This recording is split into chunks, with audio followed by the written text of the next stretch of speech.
I'm ready. I've got my character's been leveled up. All right. Yeah. I'm ready to go. Let's do it. Max, have you picked your spells and stuff? Don't tell me about that. We're here. I mostly wanted to go live to show you Silas's picture there. It's just a zoom in on Corb's fucking face. It hasn't updated. Oh, there we go. It's Wait, just that's so funny. He's just right there. Okay. Now oh wait, let me I'm gonna start recording. Too many concurrent sessions. Excuse me? Oh, I can't. It's not gonna let me record this. I'm gonna have to download this whole fucking thing from Twitch. I'm gonna have to take the VOD. Thanks a lot, Discord. VODs. Okay. Either way, it's all good. Let me. Hey, guess who? Guess who doesn't have any files open? Is this Rick, guy? we can see all your files. No, we can see your files, What? Rick. Because you're streaming. Oh, because why is it We paused? can see Rick's secret No, Rick, notes. show us the notes. I mean, Wait, what the fuck is the street? Is there a link? there we go. If you click the attention button in the Discord, there's a link right there. I've actually. Oh wait, shit, guys. You know what? No, I'm just not gonna check Discord. Don't say anything important in Discord, because if I resize this window, I have to resize all the pictures. So we're not doing that. Yeah, that's actually just what I look like IRL. Just a So, photo fun of fact, Silas. Rick. Yeah. If you like click out of it and The click West back Coast to does how do it was when you resized it, it'll fix itself again. It'll get weird for a second and then fix itself. No, I want to keep it. I have everything resized so I can see chat, because I'm a loser with one screen. And while I won't be reacting to chat tonight much, unless they're saying like, nothing's working. Why is all the audio shit or anything like that? I'm not going to be like answering stuff and talking to people like I usually do. I'm also not going to be reading out these things. Alerts. Got it. They're going to show up over here so that I don't want to take any immersion away from what you're about to witness. That being said, can you guys see this screen? In my streamed thing? Your YouTube? On just nope. Okay, good. I have I just opened up Chrome on another tab. Yeah, no, you're good. I'm Rick got cheating. smarter. That's I did. Haha. Okay. Misty is making fun of you for being late. Hey, listen, Misty. I am 6 minutes late. We're not 6. Well, no. Technically, I've been streaming for 15 minutes, so we're good. Hey, if we go by my time, we're still 45 minutes early. Oh man, really? That's Hey, true. How you been doing down there, Scott? I have to say y'all now. It's in his apartment contract. He can't. Contract. He's not allowed to Hard live release. there. Like, I feel myself look at people weird when they say it, and I feel them look at me weird when I don't. It's great. That was one of the big things about going to college in New England. Is I'd walk up to like someone in the cafeteria who was serving the food. I'd be like, "Hey, how you doing? Let me get it." And I'd be like, "Oh, I'm good." I'd be like, "What are you talking about? Give me mac and cheese." My favorite is when they're like, "Do you know what rum this is?" And you're like, "Man, it's a little early to start drinking." I mean, all right. So there's our first period. Yeah, Maybe that's second. that's drinking time. Oh wait, I have to do the super professional streamer thing and tweet that we're here. Oh, there you go. How else will people know that we're here? How else will they know?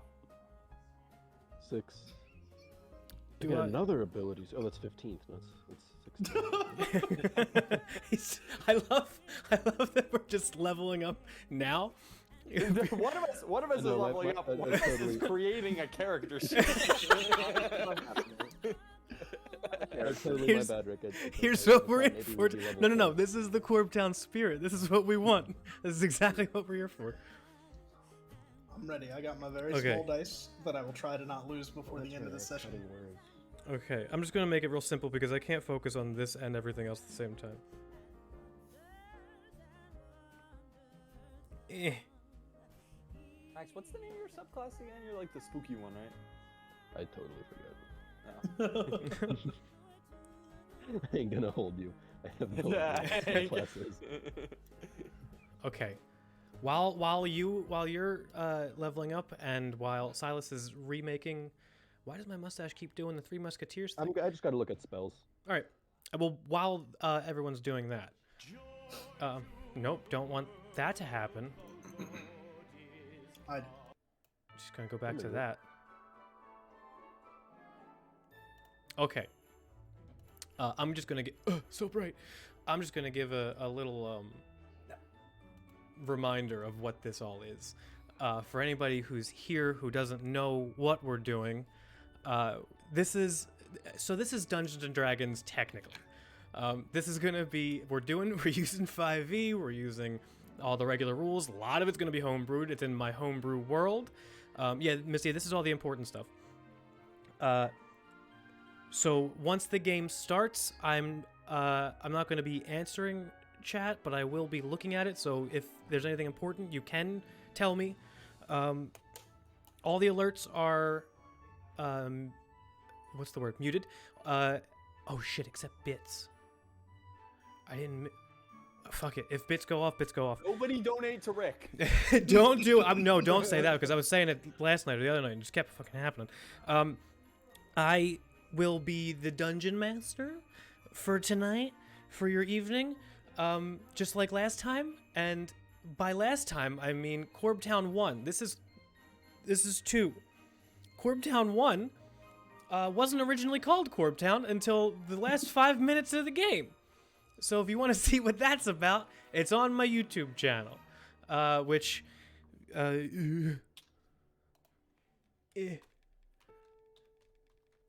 Okay, there we go. Because I don't have the thing on screen like a professional. Is there anything else just to stall with? Your fate is now. Introduce since these are already established characters and stuff. You guys introduce yourselves. I'm gonna say starting with Rory, then Scott, then Max, and Silas because that's the order of it on my screen. Just so people, I normally wouldn't do this for a campaign, but like. There's more important things to worry about with this. Introduce myself like me. Or like Yeah, a character? you and whoever you're playing. I'm Rory, 6'1". Him. I No, you're fucking not. him. Okay. I am playing Ubzikidam Fagrakpath, which is his full name. I'm a 7th level aberrant soul sorcerer goblin. Just think like a runty little shit with like a big red turban on top of his head, with 3 kind of gemstones lining it. He wears big silk clothes that are way too big for him and has a really wispy Fu Manchu and spindly little beard. He's a fortune teller, a reader of secrets, a mage extraordinaire, and he lives in the attic of Korbtown. Oh yeah, we'll get to Yeah. that. we'll get to that. Scott? All right, I'm Scott. Some people might know me as Bear of Roman Bear, where I do my stuff. I'm going to be playing Iskald. He is a kobold arcane cleric. I believe in the new gods, because they're good. And he is a very old kobold. Like he had white scales at one time, and now they're pretty much just like a mottled gray. He wears a scale mail cloak that is literally made out of scales of just stuff like other old kobolds or Ugh. things that happen to look like scales he found while traveling Disgusting. that he wears over like really old, definitely a dwarven sized robe that kind of drags under his feet all the time, so it looks like he's like weirdly hovering. He has a stick that is his like magic cleric staff that it looks kind of like a boomerang, and it probably is. And he's always disappointed when he throws it and it doesn't come back. And finally, he has a little shield that is about 200 gold worth of gold melted down into being a shield because that's the metal he happened to have to make a shield. I love the description you gave me when you first made the character, where you're like, I got all the stuff, but I have 200 extra gold. I didn't know what to do with it, so I just decided to make it a shield. Scott took his character's wallet and just said, no, this is gonna be a shield. I didn't buy one. Yeah, didn't buy one. Pay to win exists in D&D. You know, you gotta It had use like all 30 parts of the gold buff. left over. Exactly. Max, what about you? Well, my name's Max, and today I'm playing a warty Guttree, who's a soft-spoken goblin fella. He's handsome as goblins go. He's got a big black greasy pompadour. He wears kind of leather straps with a red neckerchief around his neck, and he has a little lute that he plays, made out of a coconut. And yeah, he caused some His trouble own back head, in right? Korbtown. He was a bit of a what? An agitator. Aren't the guitar strings hairs from your own head? Yeah. Oh yeah. He's pretty happy. He's got kind of his dream now, making his own town here in Korbtown. He's brought some of his friends over. There we go. I wanted people to see the stringed Oh, yeah, instrument sorry. that you have. Silas, what about you? My character who I'll be playing today is Korb, who is the namesake of Korbtown, mostly because he said the name the loudest. He is a physical representation of everything that gave goblins the bad name that they now have today.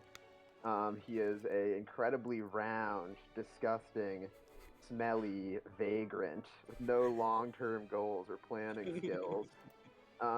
He used to live outside the bar and would accost drinkers for small cash. However, he's now found his calling in life, living as a denizen of Korbtown, and he lives in the barn with the animals and only occasionally eats them.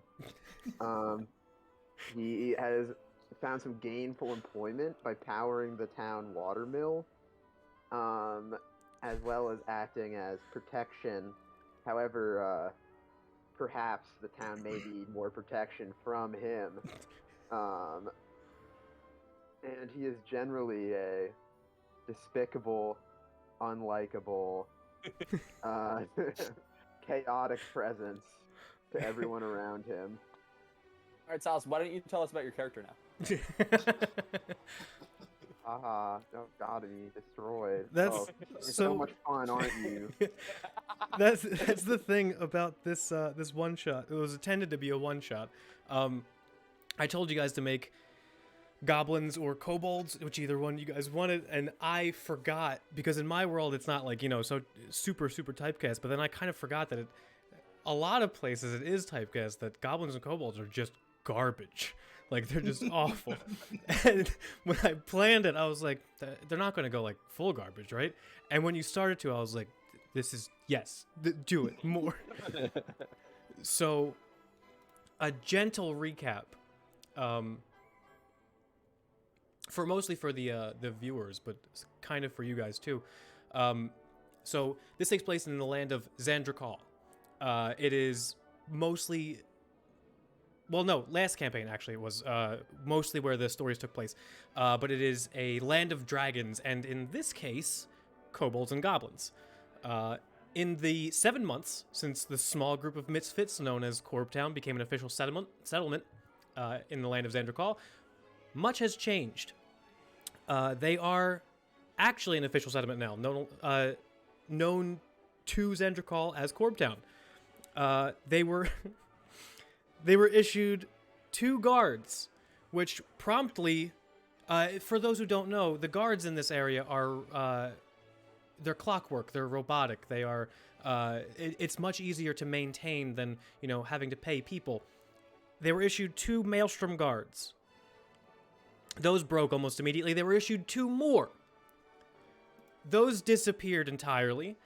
And now they are issued 2 human guards who, let's say, are on the bottom of the food chain in the guard list. Their small town of 4 has grown to whatever you guys decided it is now.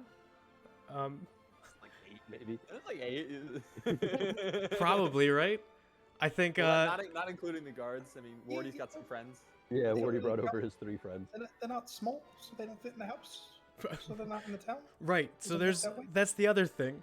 What was once a wandering band is now set up, just shacked up in a, what was it? A watermill. An abandoned watermill by the river. But the mill is not quite at the river level, so occasionally we got to get Korb to come out and kind of crank it like a hamster. Yeah, the river really has like flowed down more into the bed, so it's been a while since this thing's been used, and you can tell by the denizens when you find it. I think there was someone contesting a spot in the attic for The Ubziki. woman's a real bitch, isn't it?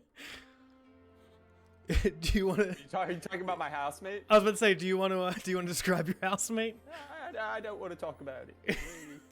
But no, Ubziki has been in a sort of war of attrition with a hairless, toothless cat that was previously living in the roof of this watermill, and I think everyone else in Korbtown thinks it's his pet, but it is his mortal enemy, and has thwarted him through many rituals, knocking various tinctures off of windowsills and leaving dead rats out for him. Which are already half-eaten, or else it would be a very welcome snack. And yeah. Now, was this cat hairless like at birth, or is it just like that because it lives with you guys? You know, Ubziki asked it one time, and it just sort of hissed at him. So Right. Jory's still out. Other than that, I think we also have some other followers. Did anybody else get followers? I can't remember. This was all shot at the text message in like 2 days. Yeah, no, I think the people say Iskald is the mayor. So Okay, right. He tells everyone that they should come join us and the new gods. They're good. They're good gods. They help me. They made me better. You could be too, maybe, if you're good like me. And no one listens. So yeah, and He should be. and yeah, Iskald lives in the fireplace, which is never on, and he doesn't understand. Still not sure why you kids eat so like every day, or why, you need beds. It's weird. Aren't Wardy's friends here? Yeah, Wardy's brought some friends over, the ones who were kind of like-minded agitators like him in the town of Guts Glory, and they just kind of hang out in sort of the trees nearby on the other side of the little field outside of the mill, and they're totally content just sitting in their hammocks and like maybe like one tent between all of them. And Wardy occasionally tries to get them up to gather some kind of grain or something like that to work with the mill, but they just sit around, talking about All of them stuff. are the commune therapist. Yeah, all of them. And they all hate each other. They're all slightly different. They all have slightly different ideologies, and they spend a lot of their time screaming at each other in debate, and it's gotten Wardy kind of exhausted lately. What about Korb? Did he allow anybody into his town? Hasn't allowed someone into his town so much as kidnapped someone for the town. No. I just want to let you guys know that this NPC has something to do with the plot. Just because I liked where it was Okay. going. Back in town, there was a halfling cook that Korb. He had no idea who Korb was, but Korb knew him because he would steal his pies and baked goods from the windowsill. In his mind, they're very good friends. So one day he came along when he was sleeping, crawled through his window, wrapped him in his blanket, and took him to Korbtown. Ever since then, this terrified halfling cook has lived in the barn alongside Korb, who keeps a good close watch on him and supplies the town with tasty meat pies and other baked goods. Ugh. If he ever tries to leave, Korb has made it abundantly clear that he is going to be in the next meat pie that he consumes. Awesome. So, with all These are your heroes. Yep, again, these are the heroes of our adventure today. With all the catching up and more information being shared, that being said, in the village of Korbtown and in the greater Xandrakal area, winter has fallen. Many families gather together to celebrate the holiday of Jubilee, which, without explaining anything, it's basically Christmas. Just a little bit of differences there, here and there, but don't worry about it. As we join our heroes in the quiet, snow-dusted Sakal Valley, we see the group has kind of grown up a little bit. Oh, again, don't want that music though. There we go. We're just gonna act like that didn't happen. So, you all have heard of Jubilee through passing, either through frightened villagers that are going through your area, or just through papers left around. It's usually a time for families and friends to get together and have a nice, fun time. The halfling cook actually remembers Jubilee very fondly, misses it kind of, and does occasionally would for the week or two coming up. Would mention it to Korb. How would Korb take that?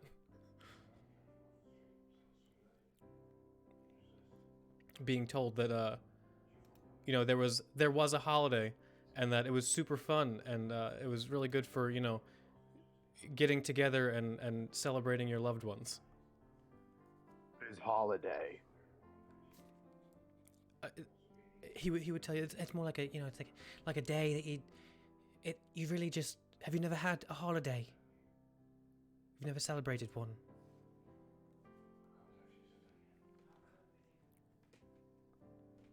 Korb, do not celebrate. What is celebrate? It's when you're happy after you do something and it's fine. Never mind. It's an excuse to have a big dinner if you want to have a big dinner. Korb celebrate after mud roll. I've seen, and yes, you do. That's good celebration. Mostly. Wait a moment. Oh, right. You say we have a big dinner on holiday. Enormous, enough for everyone to have full bellies. You can see like the panic in his eyes every time everybody around can see the panic in his eyes whenever he talks to Korb. Of Korb's mouth are going to slowly smile. He's like, yes, Korb could do holiday. And he says, you make holiday feast. Yeah, yes, absolutely. It'll be ready tonight. Perfect. As he begins to make the food, the two guards that have been stationed with you guys now, one of them comes back from just doing a small patrol. Goes over to Iskald. Sir, just want to let you know there was a few footprints that we didn't really understand what they were. Looks like some kind of small person. Are they like this big? Little closer together. Yeah, there we go. About your size, actually. But none of you wear those Were types they of. mine? No, they weren't yours. I just want to know that they don't wear your type of boots. Doesn't look like anyone from town. We're gonna keep a heads up around here, but just in the snow, look around for footprints. If you see any, we don't. Theft goes high around here this time of year. All right, that makes sense. Good job, Dylan. It's not my name, all right then. All right. Why is there so much thieving? Well, just because this is the time of gift giving and things that expensive whatnot can be passed around every now and then. You're giving me gifts. That's nice. Oh, I like that. I'll so- get you something too. I'm so Let me go sorry. find it. No, I didn't. I don't have a gift. I was just bringing up. I'll be right back. And he just walks away. All right. Have a nice day. You know what? First roll tonight. Make a perception check. Rick, I think as Tiny he walks dice. by the stairs, you just hear like scream from upstairs. House pigskin. The tiny dice are hard to read, guys. I got a 14. Show the dice on screen. So this is the die. Jesus Christ. Oh my god. It's actually so much smaller than I thought. I thought it was a lot bigger than that. Yeah. No, it would fit on like a dime. Like I could fit like 4 or 5 of them on a dime. Oh God. This is probably why you need glasses. 14. You said. Yep. You can actually, as he's walking away, you can hear him muttering to himself something about, I gotta find this fucking kobold a present now, just because he says it. All right, well. As he continues to walk away. That's nice. I like the big one. Everybody can hear the yowdlelling, the loud yelling coming from the top of the watermill, as Ubziki is conversing with the roommate. Korb would like to go check on him. Absolutely. He will walk up the stairs, and each time he takes a step, you hear a thunderous creak and stretching of the wood as if it's about to break. Until finally he squeezes his mass through the door. He's about as wide as he is tall. Yeah, it's a trapdoor, which doesn't help. So Yeah, you and I gotta like to kinda, I like to think that there's stone Yeah. stairs too, but they still creak and sound like that. Yeah, Ubziki's room is like it's just covered in stuff. There's like, he doesn't even really have a bed. There's just sort of like a pile of like softer material in the corner, and then just like half-finished rituals and like a broken table which he's propped up with some boxes, and that box is open and it's spilling out just like spoiled meat and stuff like that. Oh. There's components kind of lying everywhere, and like things that really shouldn't fit in jars. Like he's clearly like taken somebody's hand at some point, like 2 of the fingers are out of it. There's a top like mashed down on it, and Killed a bunch of people at the end of last one. currently Ubziki is like up in the rafters with his rod, just kind of going and like swinging it as hard as he can at a cat which is like 2 more rafters away. This like gross looking hairless cat. It's missing 1 eye and has no teeth, and it's just sort of snarling at him, and he goes for one final swing, and the cat jumps out of the way and he just falls to the ground in front of you, Korb. So, Korb, he understands what's going on in a given moment about 20% of the time. He doesn't really know who most of these people are who ask him to do things. He just knows they give him coins and fish when he does. But he does have a special relationship with the magic user. And he considers him his friend. So he says, you know Uzpiki. Korb could eat large rat for you. Korb tell you this many times. Ubziki kind of gets up and dusts himself off and goes, "Ah, what a beast! You're a fool! That creature is far too powerful for you. If my might and wits couldn't have wrangled him by now, what would your dumb oaf brain do to get him?" And I'll whack him on the head with my staff. "Now come, have your fortune read." And I just go over to the table and whack everything off the top of it. Makes like a hollow bong when you hit him on the head. Alright, he's gonna squeeze himself through the trapdoor, and as he does, you see it just scrapes the paint off as he pulls himself through. And he'll come and sit in this chair, tiny little chair, which also creates a squeaks and protests under his weight. Ubziki's kind of like closes his eyes and is like waving 3 fingers forward, and he goes, "Ah yes, the flight of the swallow first." And he goes just into a satchel and pulls out 2 dead birds, and goes over and opens the window and just chucks them out the window. As soon as you do, kinda- the hairless cat chases them out the window. Don't come back! And he slams it closed. And he kind of watches them drop and goes, "Ill tidings." And then he comes back to the table and says, okay, what's next? Chicken bones! And goes and kind of gets like a half-finished rotisserie chicken that the halfling cook had made, and just like yanks out a couple bones and like throws them onto the table, and looks down at it and just kind of like making shapes with it, and goes, it's gonna snow. I don't know. What are you up here for? You can see the snow falling outside the Back window. at him, and he's already eating the rest of the chicken. Got it. Poor blank snow. It's not bad. It's not bad. Where are the others? I think Poor go look.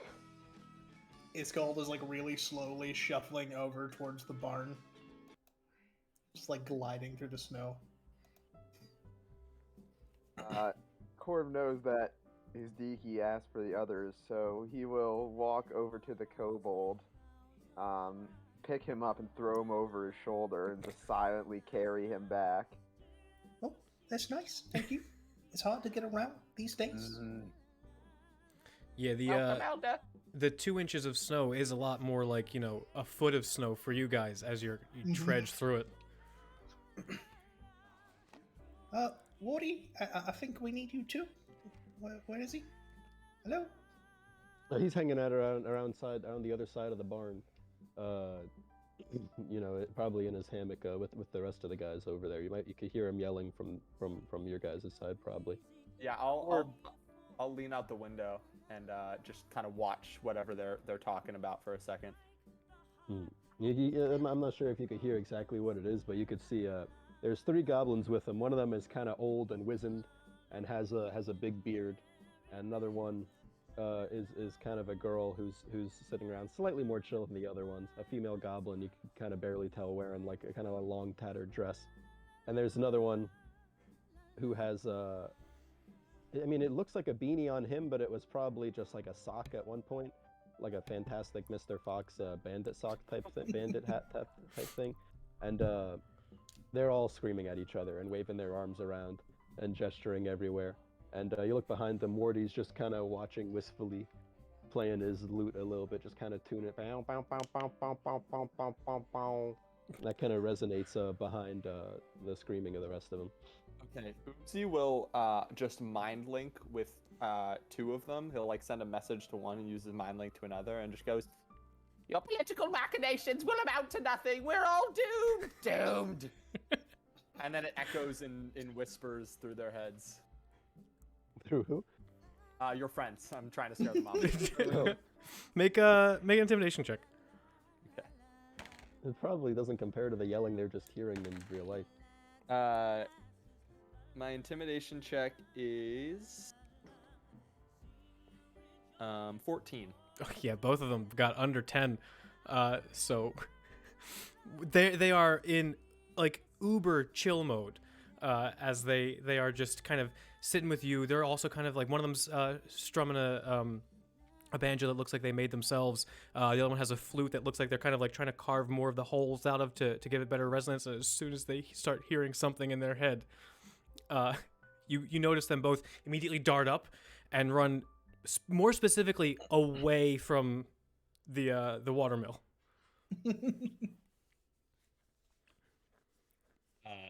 I'll yell out the window, "Bard, you're needed." Korb will Whoa. go to collect Woody if he hears the instrument. How are you?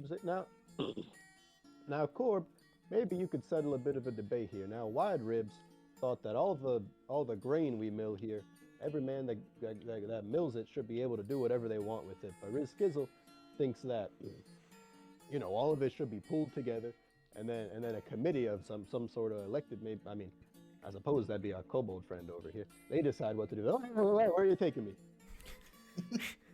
Oh, it's fun. Now we're all together. How are you, Mr. Mayor? I'm good. Do you How have are any you? idea where we're being brought to? Yeah, I was Korb going up thinks there. tallest one should get the grain. Tallest one could carry most grain, and That's a good others point. can't reach the grain. Hmm. That's interesting. may have to suggest that the next time. Where'd they get off to anyway? Well, when they get back, I'll have to suggest that. Come with me, Music Man. He's going to grab him and throw him over his other shoulder, and then wordlessly walk back to the house. He's just taking them both over his shoulders. Yeah. I already picked them up. You Uzuki will come down to the main hall too. Okay. You Korb trudges through the snow with two fellow fellow goblin and a kobold members of Korbtown meet at the bottom floor of the watermill. What do you guys do? He'll throw them both on the ground unceremoniously. Thank you for the ride. That was nice. It was fun. I enjoyed that. Well, did you? Are we here to give gifts? That's what the guard man said. We're so relaxed. Ubziki is just sort of massaging his temples and sort of going up the turban and goes, "It's snowing!" Ford seems amazed by his powers. He looks outside, he says, "Oh, it really is snowing. How do we know?" So many things. Many things. Actually, Anyway, what are we to do about that? Ubziki, what's Are we your gonna passive? Sorry. My passive perception? Yeah. 10. Okay. Are we gonna stop the snow? Is it bad now? I've always been a fan. I like the cold. I'm a big fan of summers. The hot. Is that what you had him bring us over here for? Perhaps. My mind works in mysterious ways. Bard. Well, I'm a simple man. I'm Yes, not sure yes, that you I got are. any ideas. I'm not sure that I got any ideas on how to do that for you, but I'd be glad to help. You're the brainiac around here. You got some friends under there can help you out with that. That's a good point. More brains is more gooder than one. You as you guys are having this little conversation, you hear a little bit of a clutter. Korb, immediately you recognize it as coming from the barn. Clatter. Words. Back. Cook, try escape. Well, that's He not will good. charge over to the barn before his little friend can escape. Should we? I think we should go with him. Yes. Mostly so he doesn't break the barn again. Or if he does, I can fix it. Don't worry. Even the loneliest of dogs can catch a scent. Follow the beast. Yeah, what he said. That's a good point. As you guys follow suit, Korb, you rush up, barreling towards the barn, and as you do, you can see the cook. It doesn't look like he's trying to escape. It looks like he's actually moving everything around. It looks like he's kind of tearing apart the barn, like throwing things out and going through different things. And he kind of looks a little panicked as he turns around and sees you all running up here. And then he gets down on his knees as soon as you guys come over, and he looks a little bit like he's begging. So sorry, sirs. I was just looking for. I couldn't find something. I was making dinner for tonight, and I couldn't find some things. And I know how you get, sir. And he looks up at Korb a little bit when you can't have the food. So I was making sure we could find it. Well, that's all right. And Wordy will kind of step between the two of them and try to help the cook up and say, "Now, what do you need, friend? What can we help you with?" Someone, I don't know who, must have misplaced my large cooking pot and ladle. Someone was moving things, possibly. It isn't where I left it. I think I know what happened. Don't worry. I'm on the case. Oh, perfect, you do. Yep. I think it was the small footprints. They stole it. It's footprints. Yeah. Dylan, the guardman. That one. You mean Damien? That's what I said. Oh. Now, what did he tell you? He said that there were small footprints. That wasn't my footprints. He also thinks I wear boots. That's wrong. I don't wear boots. Now, what about this, Elder? What if they were my footprints? That's not right. You would have said that. You're so wise. Well, I don't see any footprints around here besides ours, unless No, they didn't. but he says it's a time where people give expensive gifts, and that things get stolen. So that's what happened. If everybody, whoever would like to make an investigation check, just not like, you know, I'm not gonna say it's perception, but I'll say it's investigation, because now that you know what you're looking for, you can kind of, like, you know, just if you feel like it. Since I know sometimes Feels Corb. like it. Yeah, okay. I'm a guide myself. I I'll believe in me consult the today. fates. Nobody gave away our friend here's pot as a gift, did they? It's a 4. You know Two. you know That's exactly a where that pod is. 15. 8. It's been swallowed into the far realms. You can hear the voices kind of reaching out to you. Stomach. Sorry, that's not a Quite 2. That's hungry. a dirty 1 for A investigation. dirty one. Surprisingly, Corb, you see footprints, but they're leading away from the window of your barn, and they're none of your own.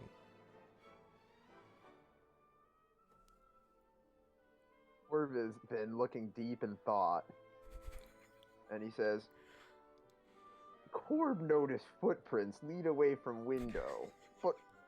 What could this mean? I think we follow them, and then when we find where the footprints end, we ask the footprints why they stole the pot. He's going to turn back to the cook, shadowing over him, massive in size, drooling right on his head.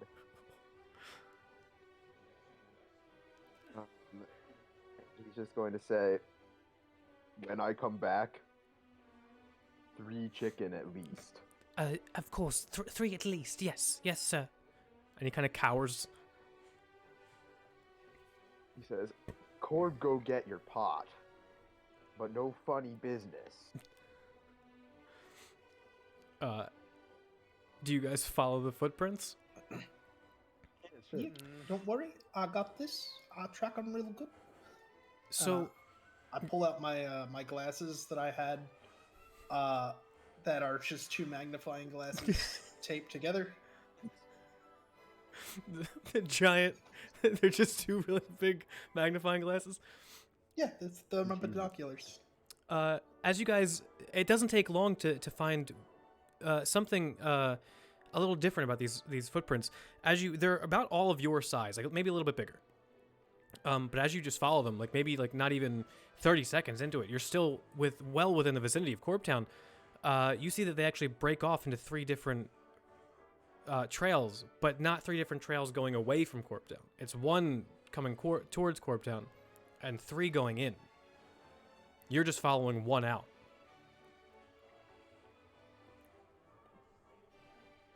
This is too difficult. Let's go home. 3 little men.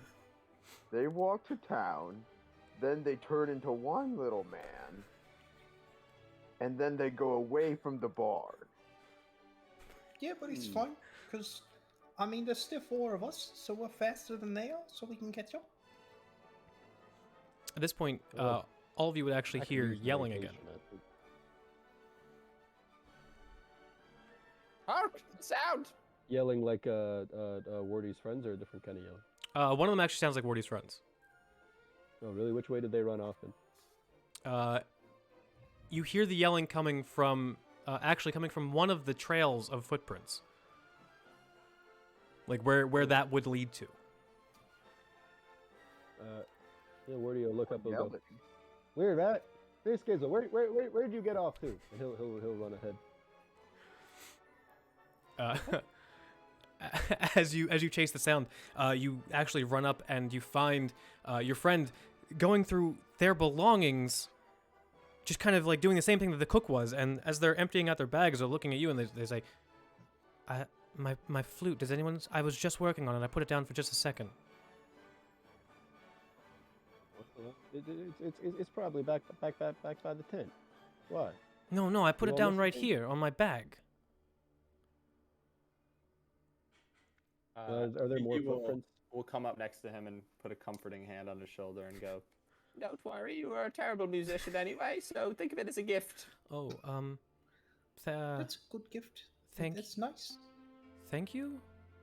You're welcome. Yeah. Besides, It happened because it's a holiday. Just and then you're you supposed to hear get gifts. another shout. This time you hear it from one of the guards, who comes. Maybe he's found your terrible flute.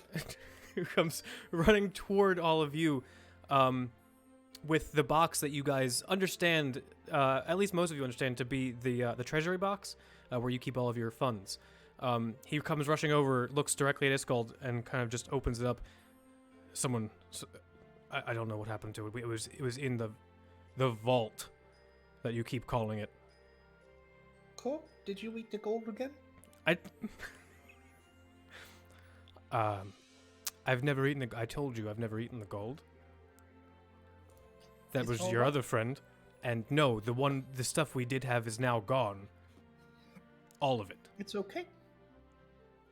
Along with the charter for the town. Corb sees what's going on here. First pot gone, then the flute gone. Now treasury empty. Someone came into Korbtown and is taking things from Korb. Really? I was gonna say someone spent all the money on those 2 gifts. I'm impressed you put that together, big fella. That's a Look good at you. plan. We'll kind of smack him on the tummy a little bit. No, for the first time, I think the large one's correct. And Mayor, sir, I don't think you have all the information. There's more? Could I know it? Things are gone from this place, and I mentioned the footprints. Have you seen any more footprints, or?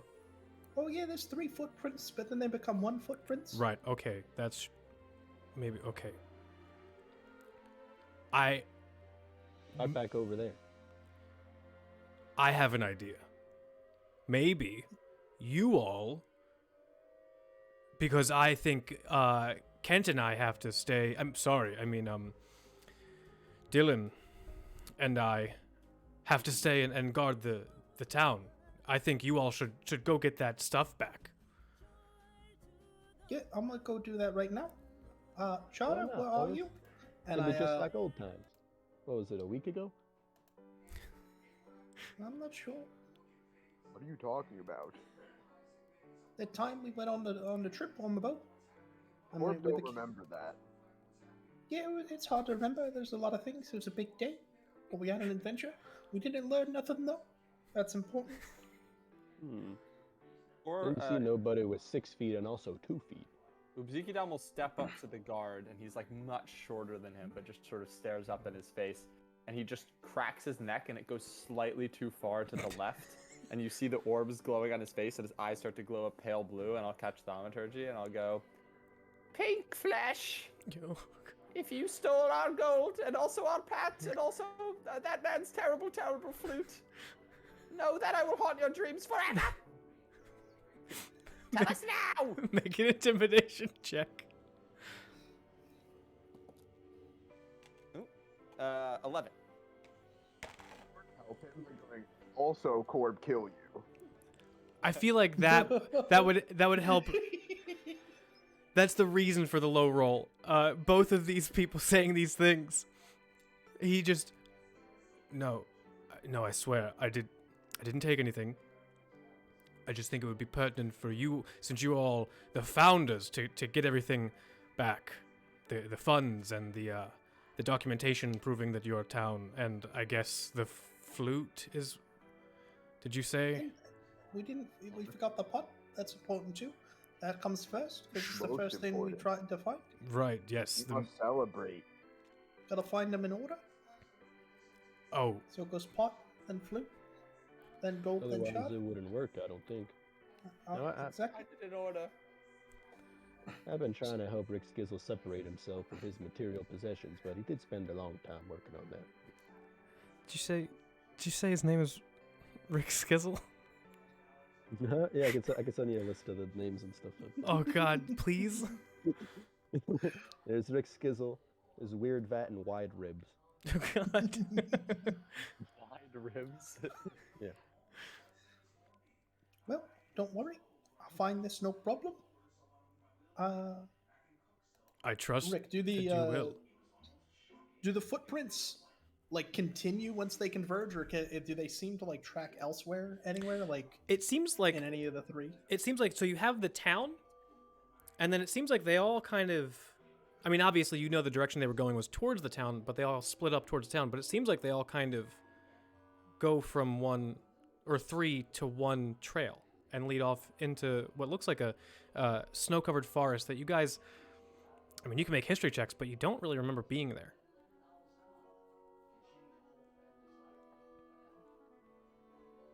Is it 12 plus 6, 18? Yeah, you don't remember that forest really being there. I mean, you remember some trees. There was a lot of trees. You used to find some things in the trees. Not a whole Hey, forest. everyone. When do we grow a forest? I didn't know that. That was not discussed at the last town meeting. We agreed on this. That's a good point. That happens. Sometimes trees just exist. That's real. I seen it. All right. They do grow. Mm-hmm. They grow up out of the ground. You know- Oh, that where they come from. Perhaps they could also grow feet and walk towards our town and steal our treasure. Sorry. That's a good point. We should interrogate a tree today. Let's see if they got similar looking feet of those footprints back there. Let's go look. I'm gonna head to where they all the paths converge Okay. and keep following that path while looking at the trees to see if any of them have feet. Okay. Okay, make a nature check. Got an 18 plus 3, 22 or 21. Oh. As you're walking and following this trail, you do notice that there are multiple sets of different footprints, but it's not like completely different. It looks like the same size, same shoe type maybe, but like different kind of designs on the bottom. You also notice that the trees, while they don't have feet, there is one little shoe about the size of one of your feet, maybe a little bit bigger, resting just beneath the snow, almost like it got stuck and someone was running. You just recognize it? Is it the cooks or any of Wardy's friends? You can make a investigation check. Okay, that's a 16. Ooh, it doesn't look familiar. You pick it up, and it's like it's not made of any kind of leather that you've ever seen. It's made of some kind of maybe silk or canvas, but it's really nice. It's two different colors, and it comes to like a little point at the end. Now this ain't what was making those footprints, is it? Oh Uh, Let me try. Don't worry, I'll figure it out. Can I see that? And I put it on one of the boot prints, but clearly facing like towards the town where the feet are going the other way. As you do that, it does look like it fits almost exactly. See, it fits pretty much, except for, the point's going the wrong way. But I think we're close. Now you've got it all wrong. And I'll flip it upside down. There it is. It That doesn't makes fit more anymore. sense. It's actually, it doesn't. That's wrong now. It doesn't fit. I get it. Good fix. I believe in you. All right, that was the right way to put it. Wait, upside down or backwards you put it? No, I put it upside down. Like opening down. Okay. So it was this tree right here then that's got our pot and our money and our flute. Excuse me, Mr. Tree. You see it Could up I- in the branches there? I don't. You all, without any checks. Actually, no. You know what? Make checks. Make perception checks. This is Korbtown. 13. It's an 9. 11. Oh my god. All, 16. yeah, all of Oh you. my god, Korb again. Actually, all of you. I mean, definitely the tree is interesting. More interesting than the fact that the footprints actually continue on into the forest. But you found it by this tree. So, I'd like to First tree walk that way, then tree walk to Korbtown. I have an Perhaps- idea. Oh, you first, Elder. So, what if this tree is being framed by another tree? Most things wear 2 shoes. I know if I wore shoes, I'd probably wear at least 2, maybe 4 for my hands. The possibilities they're endless. There are so many trees. Which one of you did this? And I wave my staff around. Just shout into the forest. Mm-hmm. I think Perhaps if I had a better vantage point.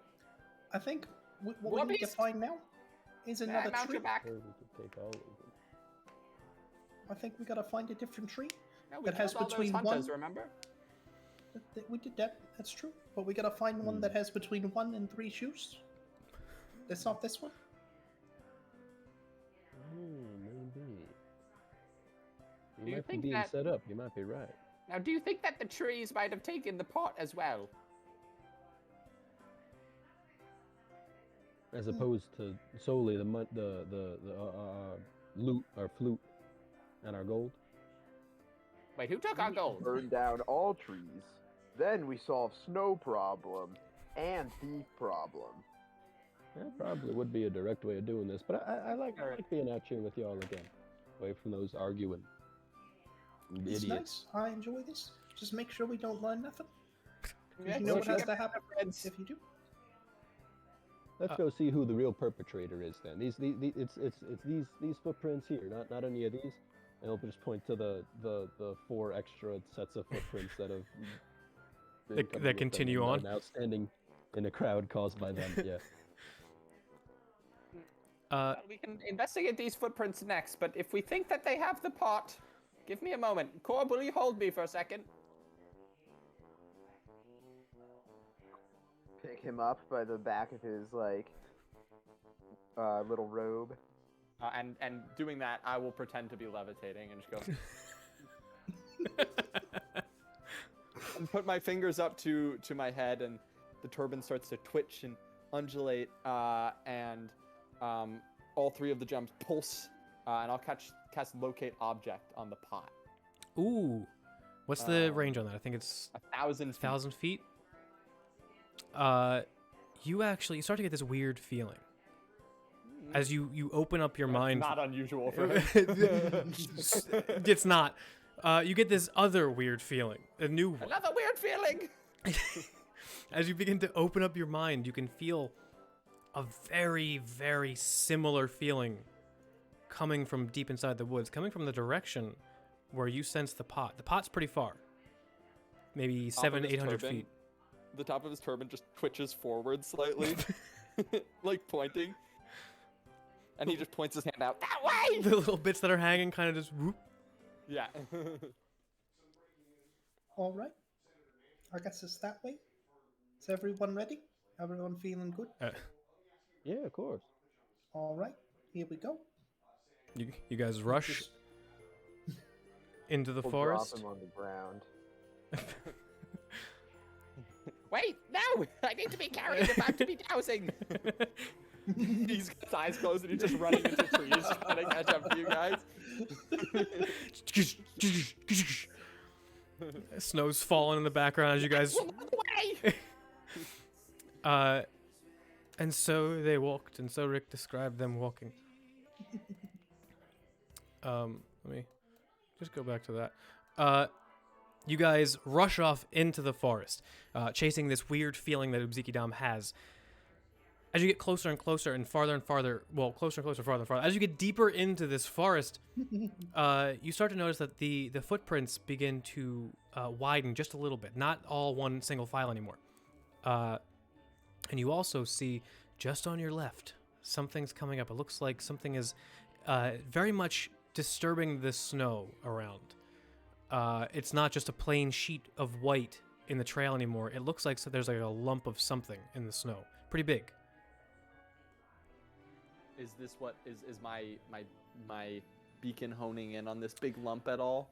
So your beacon for the pot isn't honing in on this, but it is getting that weird feeling from that. Mm. Tall snow. Mm-hmm. I hear things. Shut up! Smack my head a little. I'll maintain concentration, but kind of stop in place and make my way around the tree that I just ran into. Okay. You think that's a pot right there, Ubziki? Or is it the No. loot? But I don't like it, whatever it is. It's all right. My new gods are real strong. They'll keep me safe. I'll go pick it up, whatever it is. Do you go just towards it? Yeah. As you approach this thing, make a perception check. Oh, I should have texted. Like, 5. 5? I should have texted one of the other group and see if they were all right with me just putting them in the call for one day. If you if you decide to talk to them. With a 5, you go over, like, as you're approaching it, it doesn't look much like anything. It just looks like kind of a lump of material that's like dug into the snow. It doesn't look like any snow has fallen on it yet. You're still like maybe 2 or 3 feet away, so you don't see anything weird about it. All right, don't worry. Snow on I've top got of it. this. And I just pick it up, whatever it is. As you try to pick it up, it's pretty heavy. It actually feels pretty hefty. And then you kind of you dig it just out of the snow enough to realize everybody can see now. This looks like a body. What kind of body? Is it a human?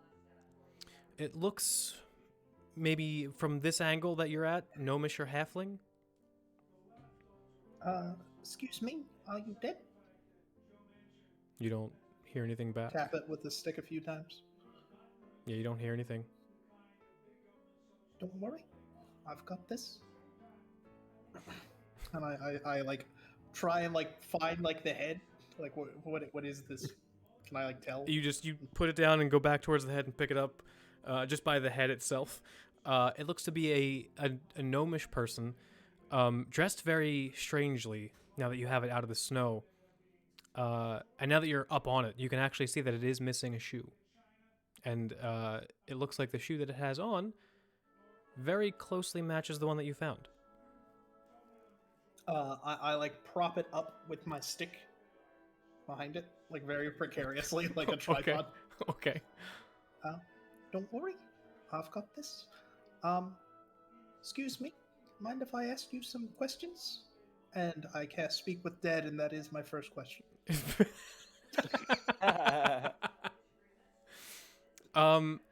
Actually, make an Arcana check as you cast that. Ubzikidam, as Iskal begins casting this and asks the question, you get a very strong feeling coming from you, like the same thing, not the pot feeling, but that weird feeling. 23. 23. As you begin to cast this and you ask the question, the body looks like it's trying to do the same thing that it would normally do with Speak with Dead. Like its head jerks back and forth and the jaw kind of cracks open and the eyes kind of roll back. However, you guys notice that it kind of starts cracking its neck and it sounds like it's trying to talk, but it can't. Use your hands, maybe? It's just, You Talk with look your too hands. good, Mr. Bond. it tries to start using its hand. Oh, wait, I have an idea. Maybe its mouth is frozen shut. Don't worry, I'll fix that. And I just like take like a spoon and open the mouth. As you go towards its face with the spoon, all of you hear a loud cracking as something seems to burst from the inside of the skull outward toward the back, and you see what looks like this weird brain creature with legs just crawl out and crawl up the tree, and you hear it hiss, very reminiscent of the hairless cat.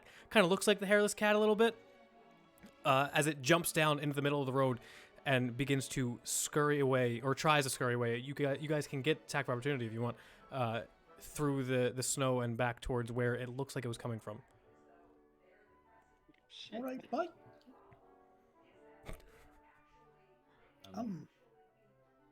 Can you talk now? That's not a question. Oh wait, so it's running away. So we can only make like melee attacks of opportunity, right? Or Yeah, can we yeah. Try to like.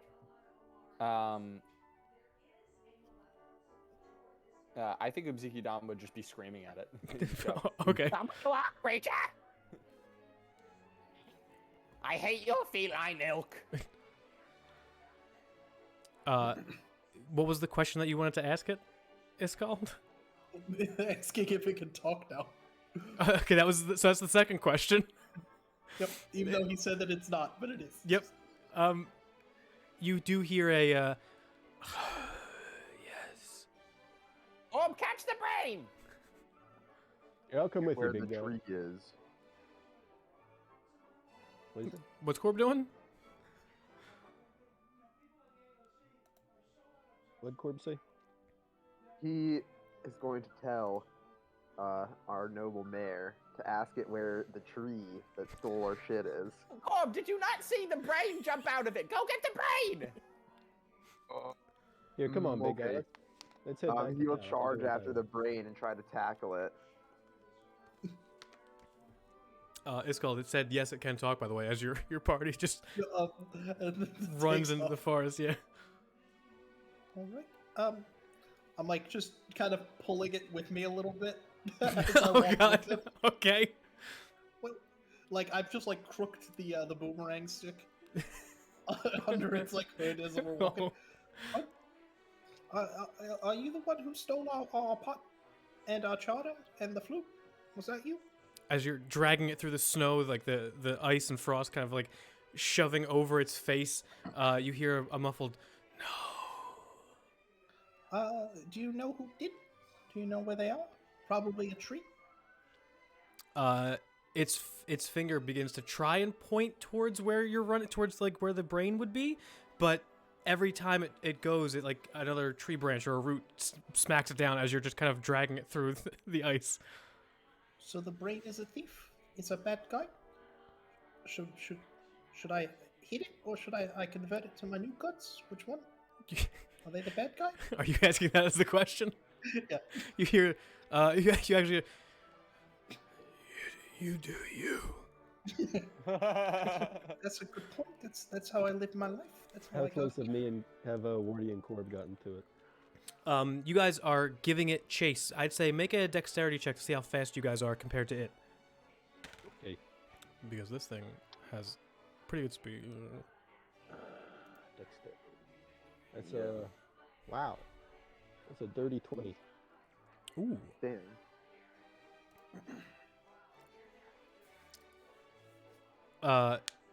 Wardy, you're gaining on this thing, and as you're like rushing through the forest, just kicking up snow behind you, this thing is like leaping off trees and giving you the slip everywhere it can. It's like burying itself in the snow for just a second while you try to look for it, and then it comes back up and rushes again away. You also notice that there is another body pressed up against the tree that you are now near, like maybe like a 5-minute jog from where you just were.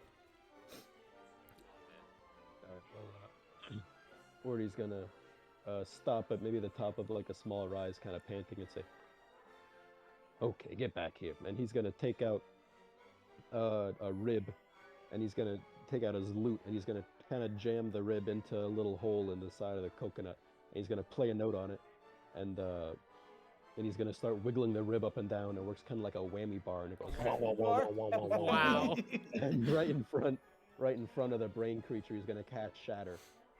Oh shit. And that's the sound that it makes. And so I think that has a chance. Oh no, it doesn't blast him back towards me, but it'll do some damage. To Yeah, it. we'll do damage. They have to make a save, right? Yes. Oh, that's pretty good. Constitution saving throw. 17? Let me see what my thing is here. Oh, yeah, As this that's- thing's that's rushing towards.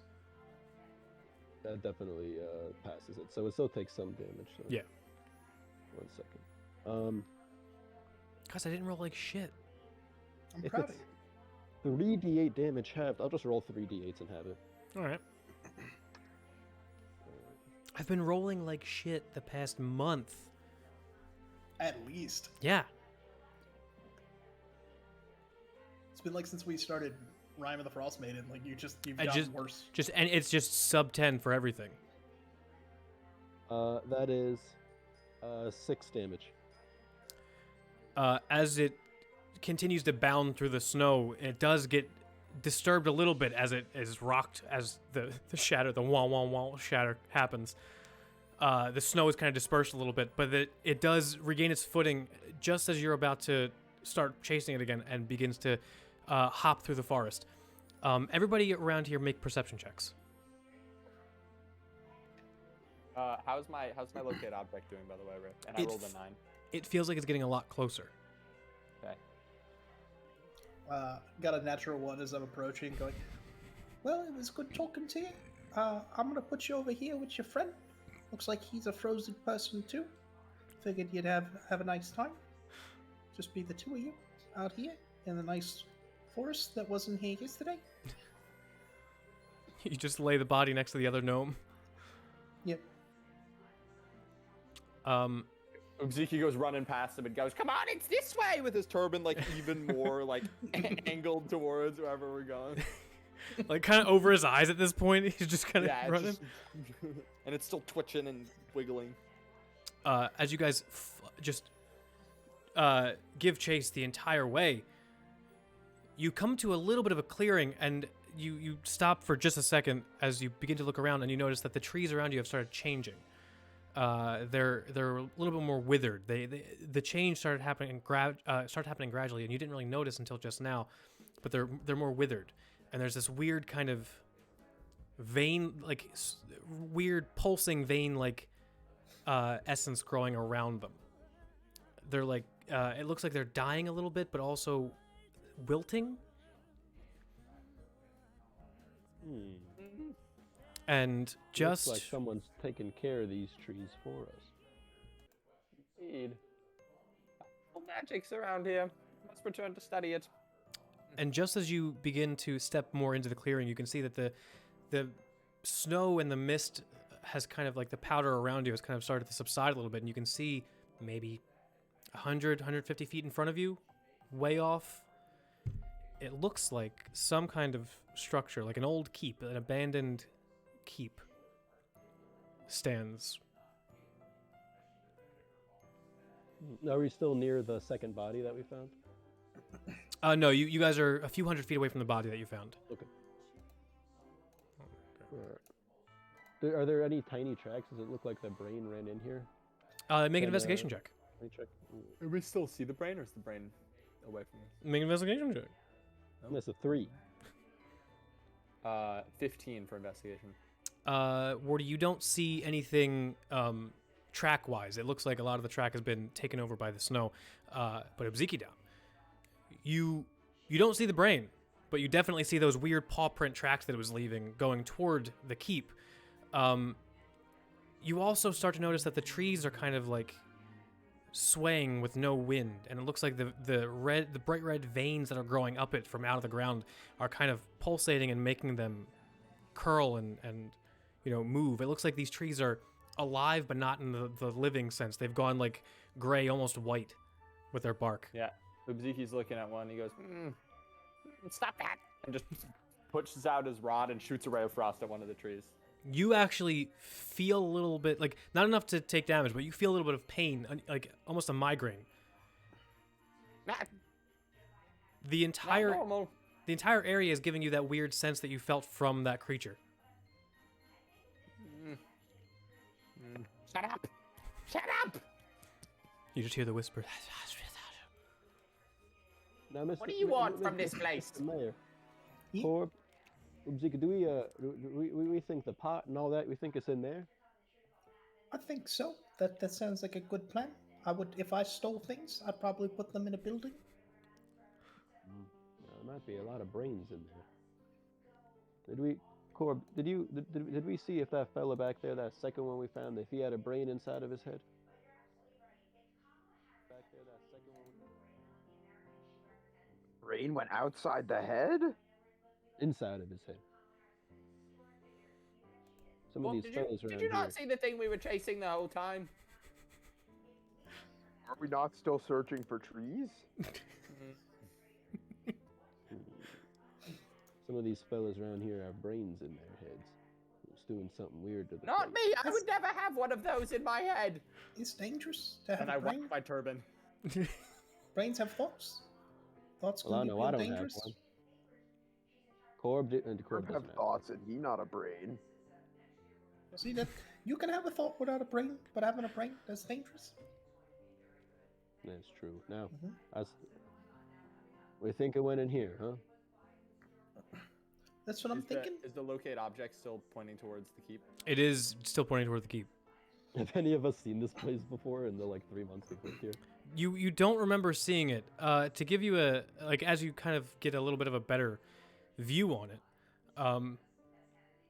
the entire keep stands just off the horizon, about like maybe 3 stories at its highest. It has a central tower that rises in the middle, and you can actually hear, like the closer you kind of get to it, you can actually hear the faint sound of like singing or maybe a music box.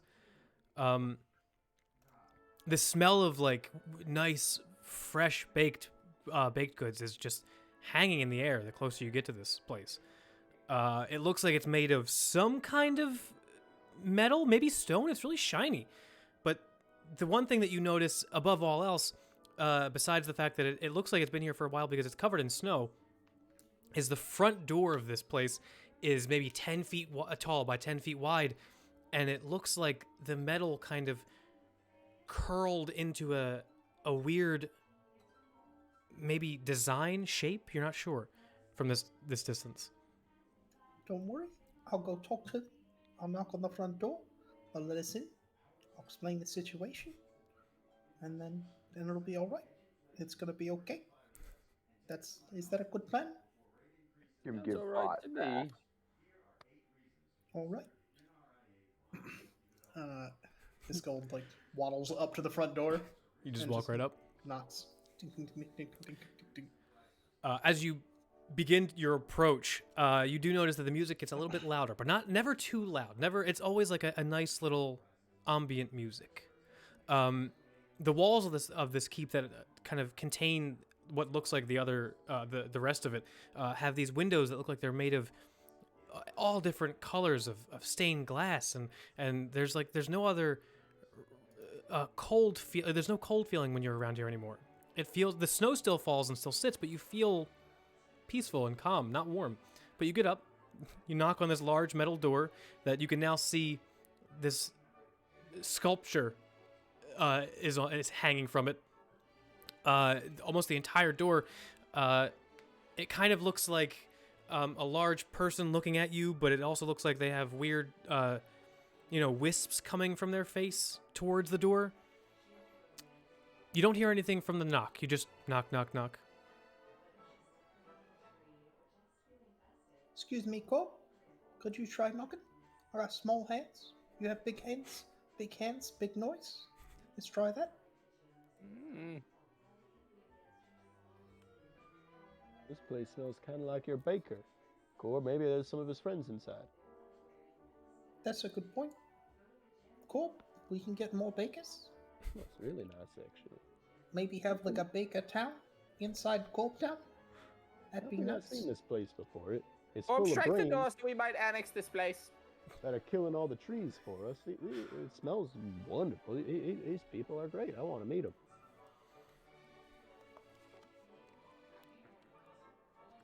Do smell good. Time to celebrate? Yes, Corp, time to celebrate. First, batter down this door with your big meat hands. He's going to nod and says, yes, is Corb's specialty. Do you? He will attack the door with all his might. Okay, not even knock. Just straight up attack. Make an attack roll. With advantage because you're Corb. Yes, my great club. Even with advantage, I only got like a 14. And it's a stationary door. It is. You guys hear the loud resounding as the great club slams into it and kind of dents it in a little bit. The sculpture on the front of it is a little bit dented and messed up. And then not even 30 seconds later, you see a little portion of the door slide open at the bottom, almost like a doggy door. As you see a tiny head pop out. You guys see one of those gnomes from before, or a gnome person like before, except their skin is gaunt and gray. Their eyes kind of either roll up into their skull or don't move, and when you hear the speaking from this person, their jaw and mouth doesn't move at all, but you hear, "Who's that?" Hey, my name's Iskold. That's Korb. Our town's named for him. He's kind of also the town. I'm the mayor. That's Uzbeki. He tells the future. This is Woody. He plays the music. Hello, And friend. we need to go inside. Could you open the door now? Make a persuasion check. We saw a brain come this way. There's 10? nobody in there has a brain inside of their heads, do they? You as you ask that, you see him like look inward again, and then like kind of pop his head back out. Yeah, no brains in here. Again, the jaw doesn't move, the eyes don't move when he says that.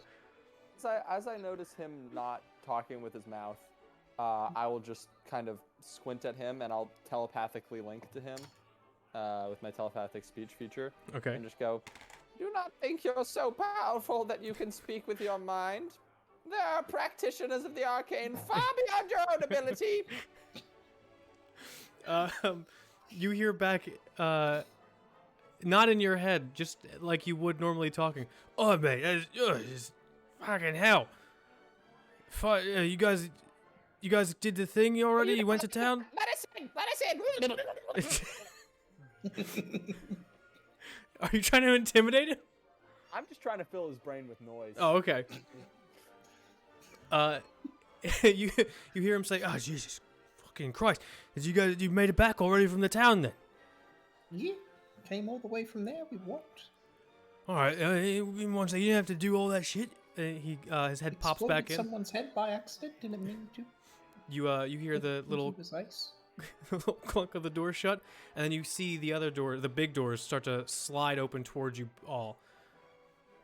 As you can feel even more warmth just kind of radiate from the inside of this place. The inside looks like a very well-kept manor home. You see a rug, or what used to be a well-kept manor home. You see a rug leading from where you are to a staircase in the back that goes up another floor, but around you, you see a whole bunch of like well-off paintings and sculptures, and it looks like very nice carved tables, or at least they would have been. It looks like nobody's taken care of this place in months. Things are broken, cobwebs, snow and frost is everywhere. There's no lights on in this place. Except you do see one gnomish person standing in front of you, kind of standing a little bit weird. Like the head is cocked, one of the arms looks to be turned a different way, and as they raise their arm to show you around, it's kind of like the hand isn't being controlled right. All right, mate. Regular paradise. Yeah, oh yeah, it's fine. It looks like you guys had to get new bodies. Then you can come with me. Come on, just drop off your stuff. It looks like he's leading you inward toward the house, or inward into the house. Never thought about making a new body. That'd be neat. I could try that. Now, hang on a moment. What's wrong with my body? That's a good point. Inexplicably, Ubziki is sweating super hard. That's a good point. You can't say that. That's rude. Now, You hold could up a hurt minute, someone's fellas. feelings. I think there might be something strange about this place. These people here, I think they might be halflings. Gentlemen, I've just had a thought. Might How'd be they be something let- strange about this place. He looks pretty whole to me. I don't think there's only half of him. Do we see what they think of the brain? I could show them the brain. That's a good plan. Hey, I'd like to see a brain. fellas. Hey, both of you. Now, come here. Now, we saw something coming towards this place. We were looking for it. Now, have either of you guys ever seen this? And he kind of, you know, points out all his fingers to the ground in front of him, and he gets a real look of concentration on his face. And in front of Wardy, he's gonna cast Minor Illusion, and just have a totally static image of the brain creature they saw. Okay. Appear on the ground there. I'll cast another minor illusion and flicker it back and forth so it looks like a flip book, so that it's moving just a little bit. Just the two minor illusions. It just Yeah. looks like it's running a little bit. Yeah, just a little bit. as you do that, Rick, animating's easy. I don't know if you know. yeah, no, it's perfectly easy. There's nothing hard about animating at all. But as you do that, I'd say make either persuasion or deception checks depending on what you're trying to do, and just tell me which one you're doing. Let's do persuasion because Can I just give him advantage? Damn, how Morty does not suspect these people at all. He's just trying to get a dancer out of him. Okay. All right, that is a 20. Oh no, that is a 19 actually. As you do the image, the flickering image, the gnome that let you in looks down at the image and looks back up at you and looks back down at the image and then back up at you, and you hear audibly but don't see any movement from the face. Ah, shit. And it looks like he turns around and starts trying to like hobble and run into the doorway that's open, and it looks like he probably came out of. Don't worry, we're pretty quick. We can keep up. You should lead the way. I'll follow him. We're We'll just gonna drag try to after catch him. the brain. What's Corb doing? He's going Hey, to what do you mean pounce by- at the. He's going to pounce at the minor images. Oh. He's like, I found it.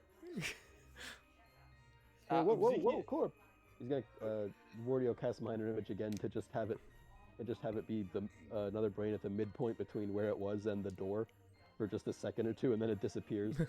I think it came in here, big fella.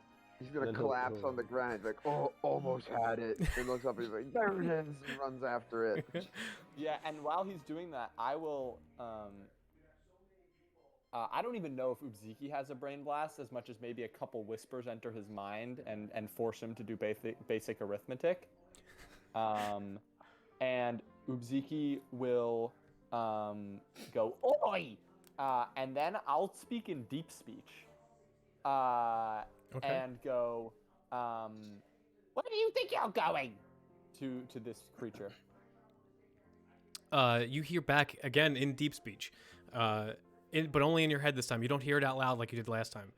In your head, you hear, fuck, you'll never fucking catch me this time, as it turns into the door. This creature turns inward toward the door, and you guys see it disappear into this room.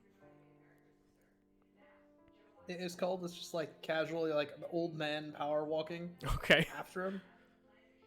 The first thing you see entering this room and start to hear, actually, is a lot of banging and what sound like metal against metal or metal against wood. You turn and you look, and it looks like this, what used to be like a very stately lounge room. All the furniture has been pushed to the sides, and there's just tables set up in like the middle and along the edges, benches all along them, and you see many, like dozens and dozens of these gnomish people just kind of hammering at things on the table. There are like gold chalices and like alarm clocks that look like they're pretty expensive. They're just hammering at them. Tons of junk on these tables. And the person you were chasing disappears into this crowd.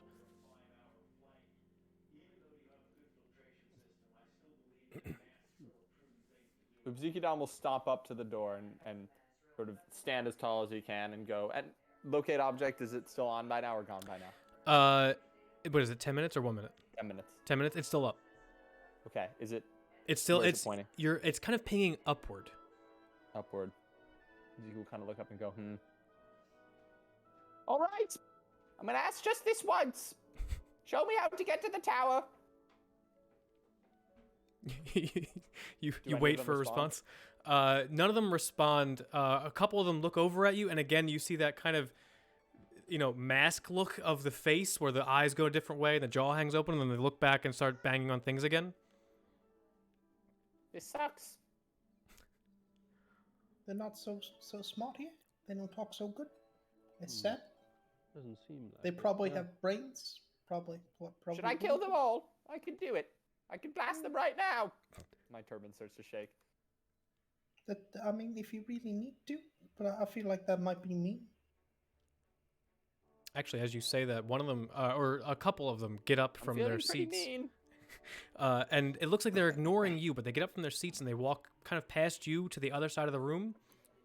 And it looks like they start walking just towards the wall, and you can see a pile of clothes just in the corner of the wall, or what look like clothes, because as they start walking toward the corner of the wall, they start to collapse and fall towards this pile, and out of the back of their head, you see these brains just kind of crawling out, and then they crawl towards the other corner of the room where there's just a small table set up with, like, you know, drinks and stuff, as one of the brains just kind of crawls and sits in one of the chairs next to it. See, look at that. That's just on break. Now, wait a minute, Ubziki. Was it these people? Was it these brain fellas who took our pot? Not those trees? Hang on. I have to ask a friend something, and I'll step out of the room. And just sort of like walk behind Korb, so that no one can see me. Okay. And then kind of roll my eyes back into my head in some attempt to, you know, address the masses. Right. And just sort of speak into my mind. All right, what the fuck's going on here? Make a persuasion check. Okay. Natural 20. Full Fucking natural 20. perfect. What are you trying to ascertain from the group? Oh, I meant more when I said from the masses, I meant from the voices in Okay. because I've also had things burst into or nearly out of my head before. So And it's a natural 20. this I'd is just say seeming strangely familiar. this all seems very strangely familiar as you hear the voices and the whispers kind of like just like I was gonna say penetrating your skull, but that doesn't sound great to say. Just weaveling their way into your brain as it's like you hear voices, but they're indistinguishable from murmurs and whispers, and then you start to hear one specific voice as it sounds more orders given, and then you start to get the sense that it is connected to all these other things. You can feel almost like you can feel tendrils connecting this voice to other voices happening in the room that you're in, and it's coming from up.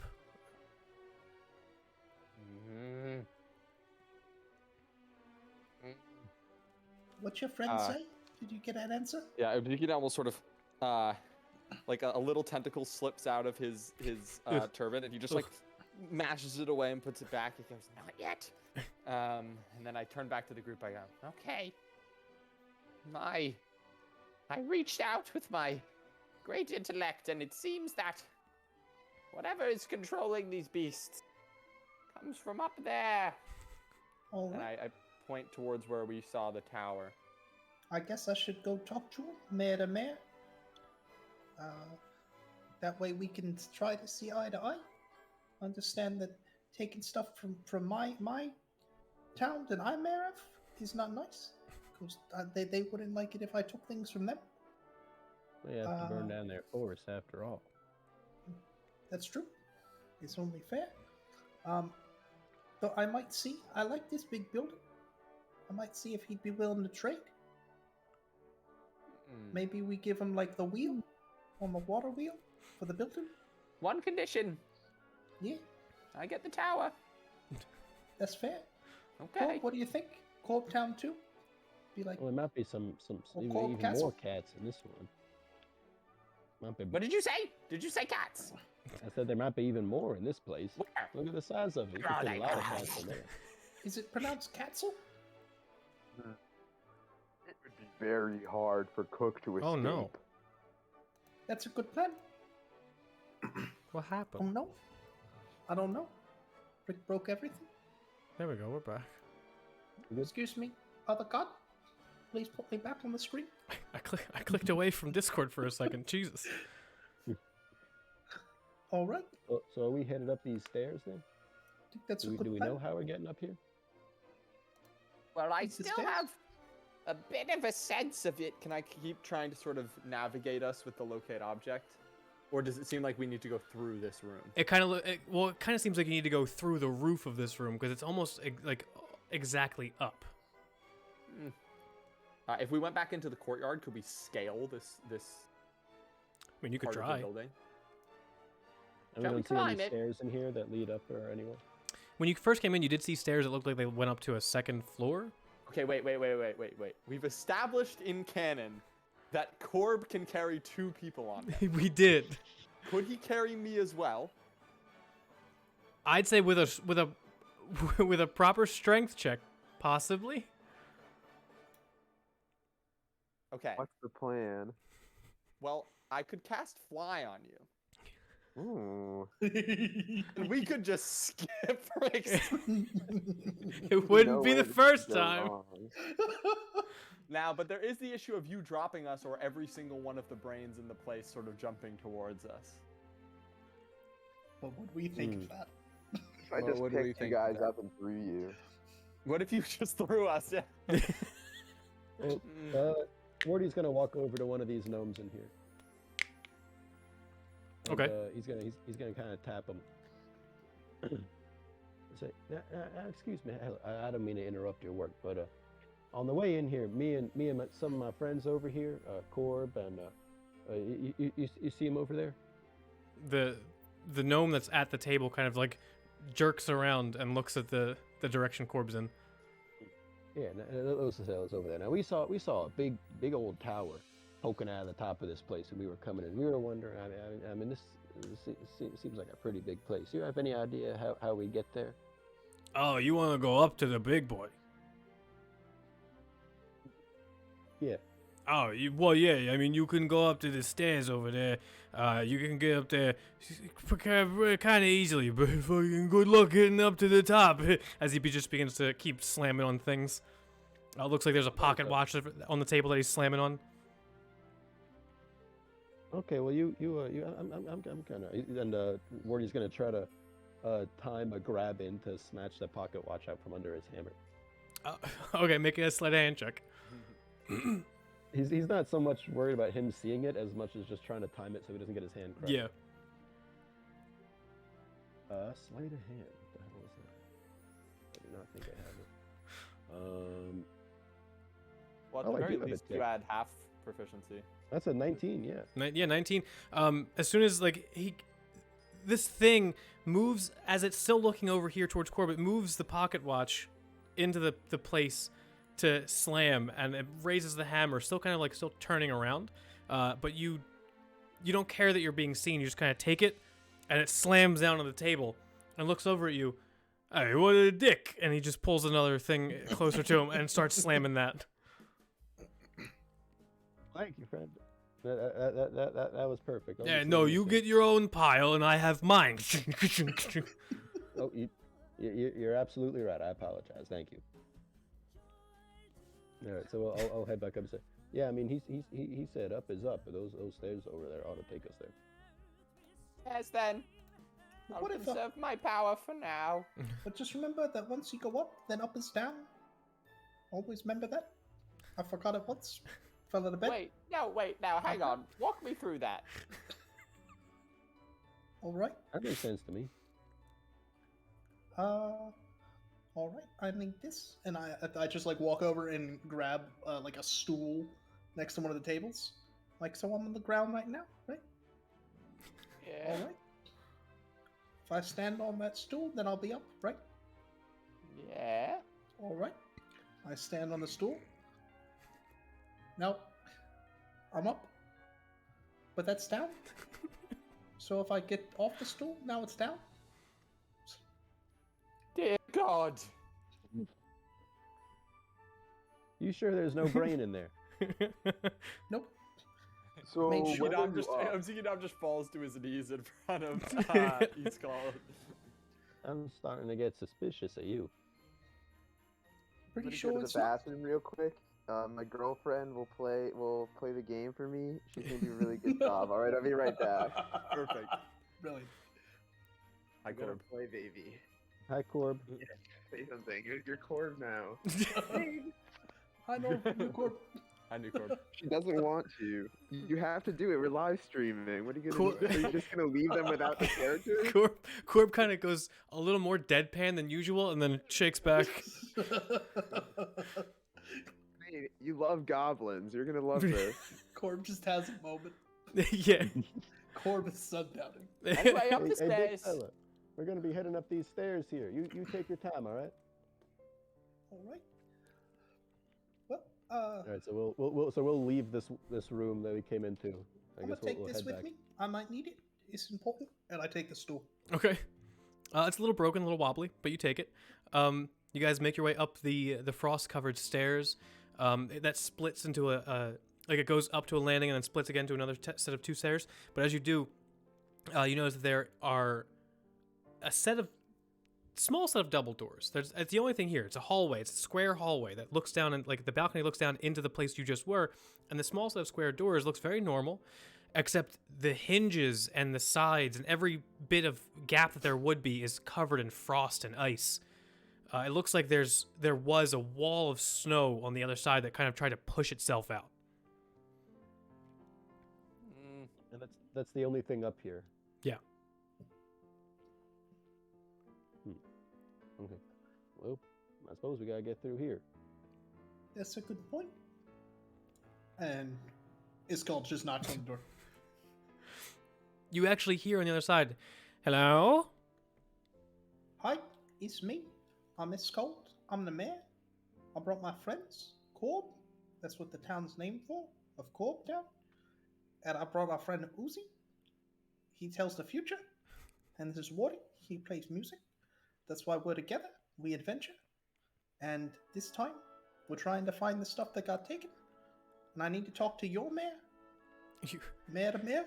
You hear the doorknob begin to jiggle a little bit, and it's almost as if the snow and ice does nothing for this door because it just opens up inward really slowly. You hear the air as a face pops out, and you see it's almost the same color as Iskald's skin, but it looks to be human, except the under the eyes is very blue, and the lips are very blue, almost like a drowned person. Except their features, their hair, their beard. Looks almost like ice. It's white as ice. The head kind of pokes out, and you hear, "Oh my God, visitors!" Like 10 people. Yep. Hi. I'm very sad that my girlfriend didn't take over. She got a little shy, but I'm back. It's absolutely I fine. really wanted to hear her Korb voice. What did I miss? She can still do it. We got up to a door in the tower, and the door opened, and there's a guy with like a little ice beard. Yeah. The little ice beard. Korb is gonna snap off some of his beard and eat it. As soon as you go reaching for it, he kind of like takes his face away. Whoa, now there. I said I haven't been seeing people very often. I didn't say I was that starved for attention. And he opens the door all the way, and you can see he's in like this really deep blue dress suit as he kind of leans against the door. Now, what did you guys want again? I was, Let's get down to business. You have the pot? Pot? Yeah, where's my brain pointing right now? Or is that worn off? We need Actually, pot, it would have we worn need off by now. flute, and we need gold. I'm not quite sure what you're speaking about. Maybe... Oh, I think you want to go up. You want to go talk to the big guy, right? I want to talk to your mayor. The Are mayor. his lips moving? Mayor Are his to lips mayor? moving? His lips are moving. Mm. Is he a gnome? He looks elvish. Some kind of elvish. Mayor could get us pot. You wanted to talk to the big guy, right? Sure, that makes sense to me. Very sorry. No, cannot do. I have been appointed security for this purpose months ago. Okay. This is Korb. He's our security. You could work it out. So you're the security guard? Absolutely. Hmm. Yield. Don't look very I strong. put my to hand on, I me. grab his beard, and cast Charm Person. I'd say really quick, make a dex check first. See if you can grab onto him before he Okay. pulls 16. away. Yeah, there you go. Okay, 2. So you do grab onto him. What's your save? My spell save DC? Yeah. That would be a Roll. 15. He rolled a 15 naturally. Oh, he beats it. He lets you kind of like grab onto his beard a little bit. Oh, okay, I see what you're going through. You don't want You don't want to just go up and talk to them. Okay, no, it's fine. I'm getting very bored anyway, being up here with nothing to do. Would you Yeah, like you to look- yank at his beard. All right, okay. Or I could tell you about the new gods. They're pretty great. Oh no, sorry, I'm not very religious of a person. But here's the thing. I also don't really like this job, so I'll let you guys go up there. If you can get Would you through. like to come work security over at Korbtown? No, darling. fun? I We have a meal? I don't think you'll quite get. I want to put you through some trials to have fun and show you these things. And all right, okay, fine. What's in the room behind him? What's going on? In Honest the against place? him. he like backs away a little bit, like grabs his beard out of your hand and backs up into the room. And Wardy, you can see as he backs up into the room, the other door swings open, and it looks like this frost-laden, ice-covered, almost like it doesn't look like it's one large room. It looks like it was a large like hall at some point, but there's like ice walls and different kinds of like snow pillars keeping it up, and spikes of ice just jutting through the walls that were there. And he kind of starts backing up into it. Now, if you would all be so kind as to step in. All right, thank you. His skull just wobbles in. If you all No, can that get I'm doing this of my own accord. And I right. step in. No, of course, absolutely. Also, if there's anything that looks like it goes up, even if it's just like steps to a table, Right. his skull just starts walking towards them. Okay. Yeah, where do you come into? As you guys step in, you see his form looks like it begins to change. Not like the form begins to change, but his substance begins to change as like he becomes a little bit more see-through and transparent. It looks like he's going from being made of person and suit to being made of some kind of ice or glass. And he begins to sink down to the floor slowly as he says, "If you all can get to the other side of this room and entertain me just a little bit, then I'll let you go up free of charge." As he's slowly sinking down. His skull is still our All he was one. after, all he needed to do was ask. He didn't need to melt. You can now only hear his voice. He says, "Yes, that's it. All you need to do is get to the other side of this room through that door." And you see the other side of the room, the door looks very similar to the one that you just came through. But the room looks pretty big. And as he says that, you hear and feel shaking around you as bits and pieces of the floor begin to rise up in front of you, almost like it's building walls around some of you. You are now standing in... All of you in this small group, in this little corridor, are standing in this hallway that looks like the ice is shined to a complete mirror finish as you're just standing in like a maze of mirrors around you. No, this won't do. Mm.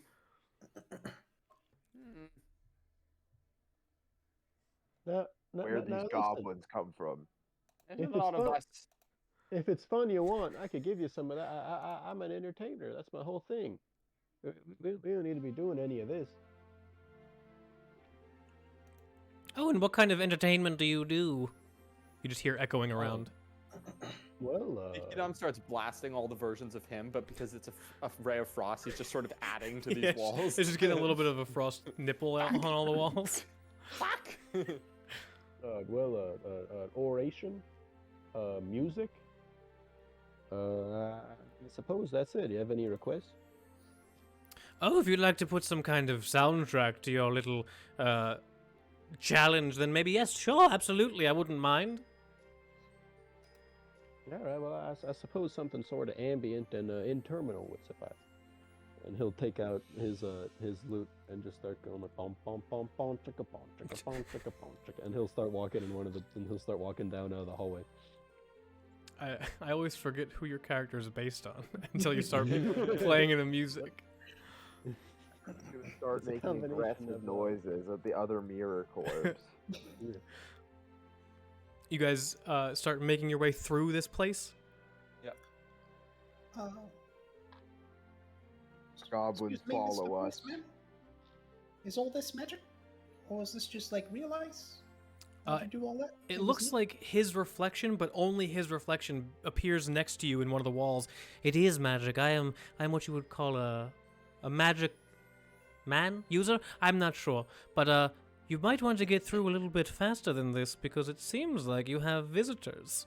And he looks over behind you, and you can see what look like just mounds of snow beginning to rise behind you. All right, don't worry, I got this. And I'm going to cast guidance on myself, Okay. and then kind of like start waddling in the direction that I was going towards the stairs. All right, new gods, show them that new god's magic is gooder than ice, and just cast a spell magic on which effect? on the ice walls. Okay. Make an Arcana check. That's God, I have to pick up the D4 because I can't see it because they're fucking reflections. It's like the guy from the short before Toy Story. I always forget. Dispel magic is just plus like my spell Yeah, your spell attack modifier? Your spell modifier. Okay, so it's just plus 19. Not having to pick up and peer at his dice. It's how Ice Cold actually sees, so it's good. You pick up you raise your hand to part of the wall, and as you start doing that, he's like, wait a minute, what are you doing? No, that's not what you're supposed to. And then like a good portion of the walls in front of you just start to like crack and crumble and shatter, as it just looks like ice is falling in pieces before you, and like you can see that in front of you, past that wall was another corridor, and then the next wall ahead shatters as well, and then just kind of like another corridor past that, and it looks like in this weird little radius that you have, it looks like there's just walls shattering down, and you can hear no, this isn't what you're supposed to do. You're supposed to go through. Stop this. Thank you, new gods. And I get on. I like flip the stool upside down, like a sled. Okay. And I just push off and slide across the floor. What are the rest of you doing? I will follow along with him. Actually, I'll I'll just follow along behind him. Ordeal continue on too. He's still playing his music though. Corb is going to get distracted by the mirror corpse, and he's going to get angry and make a face at it. The other mirror corb makes an angry face back, and this is going to push him over the edge. He's going to try to strike the mirrored wall. Make an attack roll. I love that Silas is consistently his own worst enemy in this game. 14. 14? Yeah, you slam your fist, roll damage into that wall, right into that Corb's face, or that other goblin's face. 8 club. Is that D12? I think so. Okay, that's going to be 13 damage. You all hear from a separate direction, but behind you, a loud as one of the ice walls shatters completely, and you see the reflection of that guy who was, beckoning you in, look over at the other direction, as he sees Corb just smashing one of these other walls down. No, again, you're not supposed to, and his reflection begins to move through the wall towards Corb this time. You're not supposed to do that this time. No, you're supposed to go through the whole, fuck it. And he's... Fella, come on this way. Corb is gonna look around. He's like, "Where big goblin? I want to fight him." Most directions Corb would see the big goblin that isn't shattered wall already. I'll speak in Corb's mind. I'll connect to his mind as he's charging. I'll go, "What beast? The biggest goblin is this way. We just need to get through the door now. Come on, buck up." Give me a persuasion check there. Natural 20. Holy shit.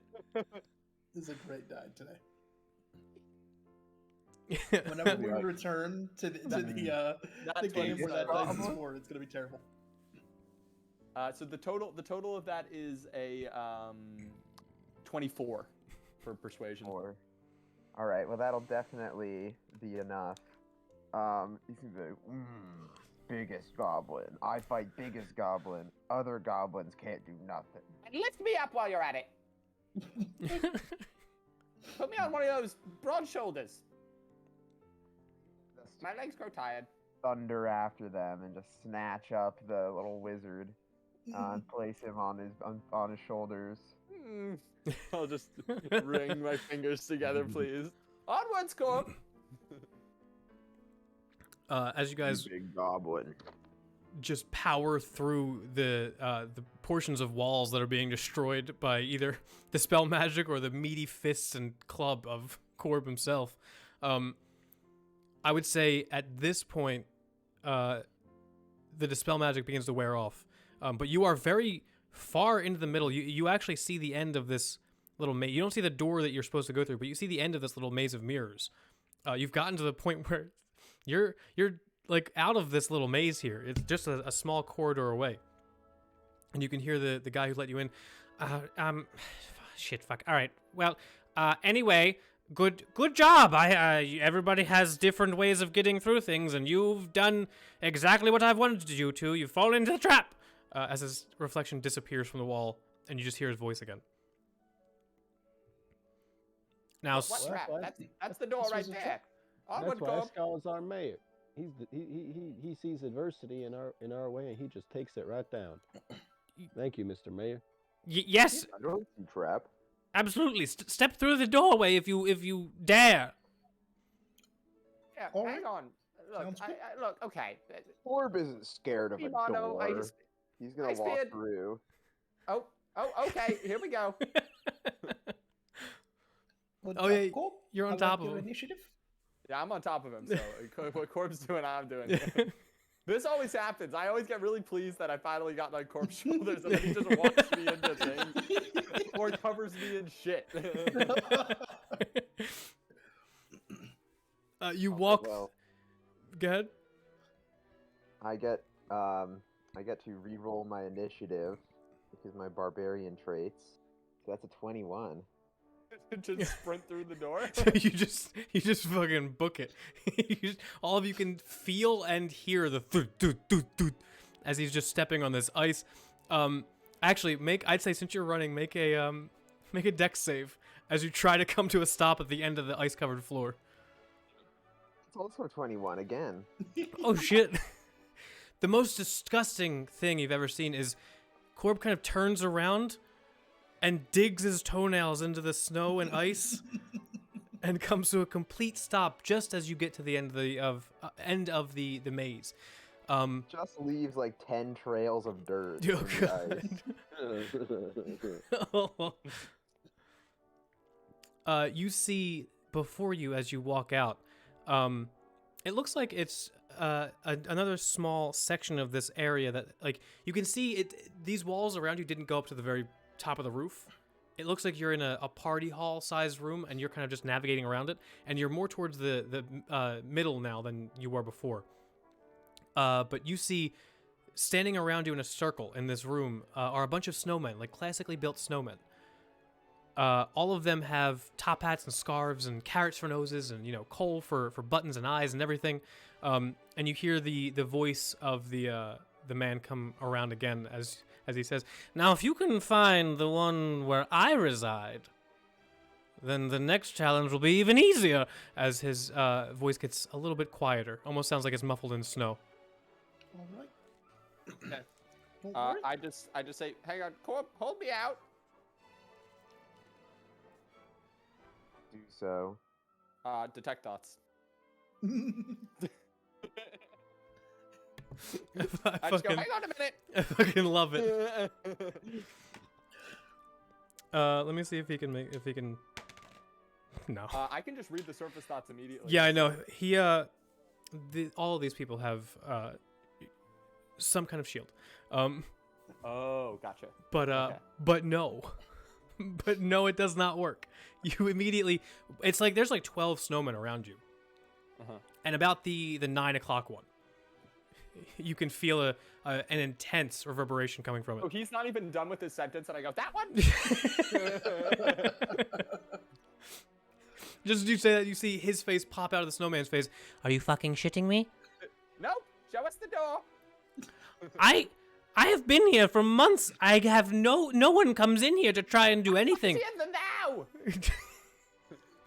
I'm just like being baby held by Corb, and I'm just going, I'm a mighty creature. We want our pot back, Mr. We want our pot. Mr. Elf, sir. Look- And our gold too, and maybe even if you really want to get rid of it, by my friend's loot. You can also, if you feel like it, you can come visit Korbtown. It's really nice in the winter, like which is now. If you feel like it, you could make a better game. You could keep the loot. Listen, I've been here for months crafting these challenges and games.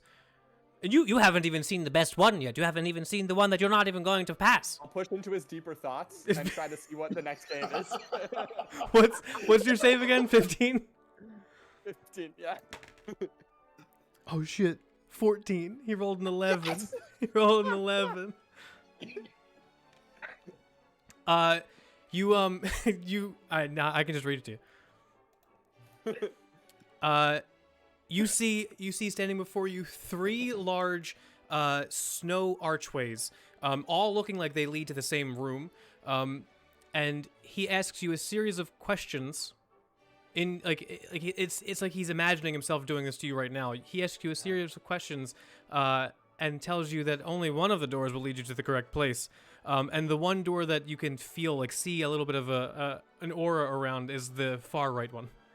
It's the far right one, I say before he's. As soon as he's still saying that he's been here for months, and as soon as you say that, It's a classic door game. I have 3 eyes plus 2. That's at least 7. Now let us through. He can see the future. I told you. That's why he's here. It's his job. who the fuck are you people? We're Korbtown. Well, I'm Miss Gold. I'm Ubzibidam Fagrapath. The mighty, the marsupial, the multi-limbed, etc. And Brock.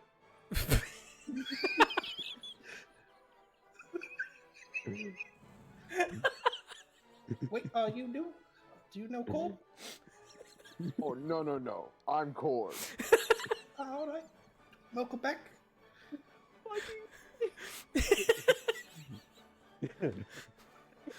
I'm sorry, are you Brock or Korb? Didn't matter. Let us through. Doesn't fucking matter. You're not getting through yet. You have to go to the challenge. I made the challenge for. Oh fuck it! All right, it's the right door. Now, Mr. Elfman, what are you doing here? You seem pretty powerful. Someone hired you to stay here and guard all these gnomes smashing up watches and bowls and things, and you made this whole really cold room to do that? Oh no. I don't guard the gnomes. They're getting all the materials ready. I guard the big man upstairs. Is it a big gnome? Oh. Our friend here? Oh no. He's no gnome. He's actually kind of a dick. You want to come help us? We're probably gonna kill him if he doesn't give our pot back. So. But that's You not. need that I don't bowl want to do that. for I'm trying to make Christmas. friends. What's the Okay, name he of- won't kill him, but I will. So. What do you mean pot? What's in this pot that you need? It's Yeah, sort for of cooking round. our food in. Cast iron. We need pot so we can make holiday feast, so we can celebrate, so we can be happy on holiday. You understand? Yes, Storm. Holy fucking Well shit! said. Well said. I pat him on the head. You genuinely mean just a cooking pot? Well, we Well, also. And our loot too. There was a big, there was a flute, and how much gold did we have in that treasury again? At least 2 trillion. Well, it was about as much as my shield. Yeah, and 400 or 500 gold too. Most important thing is pot. Of course. Well, yeah, because we gotta find them in order. We gotta Right. find the pot, Right. and then the loot, Okay. and then we have to find the gold, and Uh-huh. then the charter that Yes. says we're Korbtown. Or else none of it makes any sense. Yeah. No, it wouldn't make sense either way, would it? See, you get it?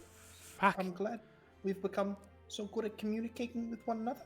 You know Sorry. what? Absolutely, I will let you all just go up.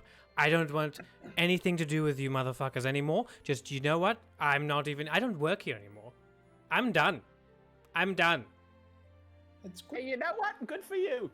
That's a really difficult choice to make, and we're just really proud of you. If it's Did gonna the same be, thing? if it's gonna be either nothing or this, you all, no, nothing. Now, what's your name, friend? Many people call me many things. I'm the spirit of winter. I drift through towns and take away the warmth. I'm gonna I'm. call you Jack because it sounds like a good name. That's just a person name. I was thinking Jimothy. I like that too. Jimothy. I'm not sure you understand, but you are not my parents. You don't get to name. Anyway, Also, Korb. I'll keep reading his mind. What's his name? you actually figure out that this thing is a very powerful fey creature that seems to not have an actual name, but What's like his favorite nickname from a lost lover? from a lost lover. We'll go with Tom.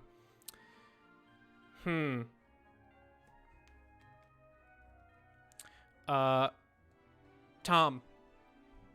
right, Tom. Why don't you just scurry on downstairs and make yourself scarce? I did fantasy name generator, and the first one was Tom Bombadil, so it was wasn't even a fantasy name. Now listen, if you're looking for something else, we could always use some more. I mean, all our things got stolen, our pot and our flute and gold and whatnot. If you're looking for some more guard duty, I mean, we'd love to have something like this down in Korbtown. All these doors and icy fellas and whatnot. True, actually. Make a persuasion check with disadvantage. Okay. Okay. Oh, the first one was a 19. What was the worst one? 14. Total. 14. Yeah. He as you ask him that, he just kind of like he's looking around the room, looking at the snowmen, the doors that you guys aren't even near yet, looking at the broken walls and everything. Fuck you. Just all of you. That's real rude. Hurt my feelings just a little bit. He just starts to walk back toward the door you guys came in. All right. I'm Bye, fucking done. One day. Well, we'll see you soon then, all right, Tom? It's just down. Bye, out of Tommy the boy. forest. It's the old mill. All right, Tom. All right, bye. There's a river if you want to freeze it over. All right. Is everyone Fucking ready? idiot. All right, let's go to the right door. You guys go towards the correct door, the right one. As you do, you see the other two snow archways kind of like begin to fall apart and collapse, and the illusion that was inside them fades, and it looks like they lead into two different rooms. One of which is just a straight drop out the tower that you're in, and the other one looks like it leads into some kind of small, very very small room. It's like a closet-sized room. But you guys start walking towards this, and it's almost like the Mario castle where you just immediately are met with a staircase up. Awesome. Tom. He just stops at the door. Doesn't turn around though. What? What's in this little room here? I mean, I understand falling, but what happens to you that's bad if you go in here? Oh, that was my torture room. I was going to put you in there, and I was going to prick you and prod you with things and creatures and. Were you gonna use icicles? That's nice. Everyone should have hobbies. I That's- appreciate that about a see, person. We'd really love something like that down in Korbtown. We just got fucking Damien and Daniel or whoever, and they don't do too good a job. Oh, would they? Man should freeze them. They're not so good, but all right. Bye, Tom. Well, thanks anyway, Tom. I hope you get the torture the next folks will come through here. Sure, I'll be thinking of you when I do. That's nice. Appreciate that. Yes, you do. That's sweet. He's sweet. That's sweet. It's all I right. think we made a new friend today. He's a bit frosty, but anyway. So, Corb, that joke's funny because he's got ice on his business. After you explain it, Korb starts laughing harder. See, it's really good. I'm a genius. Shut up. You guys just walk up the steps, the spiraling staircase that goes up. Mm-hmm. As you make your way up this well carpeted but kind of frost laden staircase, it doesn't seem to be made of wood. It seems to be made of stone. As like each one of your footfalls are heavy and solid. The temperature begins to drop as it goes up and up and up, and you are met with a trapdoor. How big a trapdoor is it? It's about like it's pretty big. It's like 6 feet by 6 feet. Yeah, I knock. You hear like rummaging in the back, or not in the background, like up top where you're headed. You hear like movement and stuff. Excuse me, Matt. I'm also the Matt. I'm gonna come in now. Oh shit. All right, open the door. Cool. Could you open the door? Try to open it. It's locked. Cool. The door's jammed. Could you get it for me? And I just tap him on the shoulder and give him guidance. Evil smash. Make an attack roll. Right. 2 attacks. First one is 21. Second one is 13.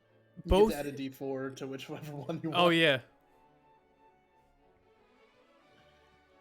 But like, both would hit, so you can roll damage. Total of 30 damage. Oh shit. Some strong rolls here. The first attack, you all just hear a loud thud as it sounds like whatever was holding this thing on, either cracked or broke, like the hinges or whatever lock is on there. And then the second one actually skyrockets the thing into the roof as it's just not connected to this thing anymore, and it comes clattering down the side. You hear even more like scourging or like just rummaging around it and like scurrying in the background from this room. It's called waddles up into the room. We'll go with him. Getting to the top of this tower, you see the first thing that's very noticeable is a throne. Basically, it's an enormous seat that's cushioned with like velvets and satins, and kind of looks like it's made of gold, but like kind of looks like Iskald's shield type of gold. Just really, patchwork things and pieces. And then the other thing that's very noticeable in this room, besides all the clocks that are around that are ticking and swinging and making a whole bunch of noise up here, is it's open to the outside. There's like an archway that opens to the outside. Sitting by the archway looks to be some kind of carriage, but without wheels. Like some kind of snow carriage. Is there anybody in the chair or in the room? Make a perception check. Try and make one too. Yeah. 19? That's not good. Yeah, 19. You don't see anyone in the chair, but you do see a lump kind of moving and shaking in the back seat of this carriage. Oh, I think I found the man. He's in his carriage. Must have just gotten home. That's why he didn't see us right away. That makes sense. I'll walk over and I knock on the door of the carriage. It is like, it's an open style, like it's a, Santa's sleigh. It's an open style thing, and you go over and you knock on it, and you see the lump inside, like just kind of peek up a little bit and peek back down. As you hear, all of you in your head, you hear, "No one's home. Go away." Excuse me? Are you, Big Boss the man? Is that you? He kind of peeks his head up again, and as you see this creature peek his head up, this whole figure is cloaked, but the head that peeks up is like deep red skin, almost tiefling color skin, and it kind of matches the sculpture on the front door, as the face kind of doesn't have a nose. It just kind of wilts down into these weird tendrils and tentacles that the pigment, the red pigment, disappears entirely from these tendrils, and it's just stark white as it looks up. Oh, Frank, is this fucking Krampus? Did you make Krampus? it's not. It might not be Krampus. It might. Okay. I'll tell you his name. His name is Tentaclaws. Because You see standing in front of you as he climbs out on the other side of the sleigh. You see some weird ass. Uziki would know some weird ass looking mind flayer type creature, like tentacles reeling around, looking at everyone, and you can hear and feel intrusions into your mind as it. Uziki, you recognize this as the feeling you were feeling before, and you also recognize this as a spell you cast a lot, where you can just read people's thoughts. Ow. Don't stop hitting! Ow! Ow! As you do it, Hi. Excuse me. I'm the mayor of Korbtown. These are my associates. We're here to talk to you because someone here stole our pot and our flute and our money and our charter that says we are town. No, And I need it back. don't know where any pot or charter is. No, not at all. Well, None. here's the thing. You're the mayor, and it's your job to watch your town, like Nope. I do. So they stole it. No, So not that mayor. means- But you're the one in charge. No. I don't know where he is. That doesn't sound very truthful. I just give him like one raised eyebrow, like a disappointed like grandpa. Well, now listen here. We just want our things, then we'll get out of your tentacles, mister. And Wardy's gonna cast Charm Monster. Oh shit. Oh yeah, you guys are level 7. Yeah, that's my one level 4 spell. That I got. Whoa. That's not a big number. What do you got? 17? I think that does. It's just my spell save DC, right? Yeah, it's a wisdom, right? Yeah. Or is it charisma? Yeah. No, it's wisdom. Okay. Yeah, he totally makes that, probably, right? Yeah. Oh well. He shakes his head as he feels you kind of trying to get into his mind. Listen. None of that, please. The boss wouldn't appreciate it. As he starts backing up away from all of you. Do I believe that he's not the boss? Make an insight check. I said 12. Not really hard. Maybe hard to tell. That's how He you- doesn't have the boss kind of, you know. Carry himself Yeah, he doesn't carry himself like that. like a boss. Yeah. I'm gonna make you a deal. Since your boss isn't here, and apparently you're not the boss. No, he's not here at all. All right, that's fair. We're just gonna take what we need from here, and head on out. Ubziki, as Iskald says that, you feel a very sharp pain, like just on the side of your head, almost like a migraine, and you start to hear a voice reaching out. It feels like it's reaching out to somebody else, but you're intercepting it, as it says. You hear a very disparate whisper or dissonant whisper coming from the corner of the room, saying, "Don't let him take it." Like what? Oh, I shouldn't have said that. Shitty nose, kill them all. As you can see the large mind flayer kind of doing the same thing that Ubziki does a lot, like shaking his head and kind of bashing on his skull. I don't want to hurt any of you, so just you don't take anything and just go back down where you came from. Yes. Nope. Yes. We can't do that. No, you have to do that. What I look in the corner from where it's coming from. What do I see Give over us there? a new pot. Make a perception check. Make a perception check. He starts, as Korb says that, he starts going through this large sack in the back of his. 14. You actually see some kind of like. There's a bunch of junk in there, like, or a bunch of junk in the back corner. But you see something sitting on like a pedestal or like a side table, and it looks a little bit shiny, like it's made of glass. Pot? No. I'll mage hand it towards me. Oh shit! Okay, you pick it up with Mage Hand. It's like, it looks like just a little jar, and as you pick it up, it looks like there's a tiny floating brain, blackened and shriveled inside. But you see it with both like your regular eyes and your mind's eye. Your regular eyes just sees blackened, shriveled brain, but your mind's eye sees like a weird, very bright red glow coming from it.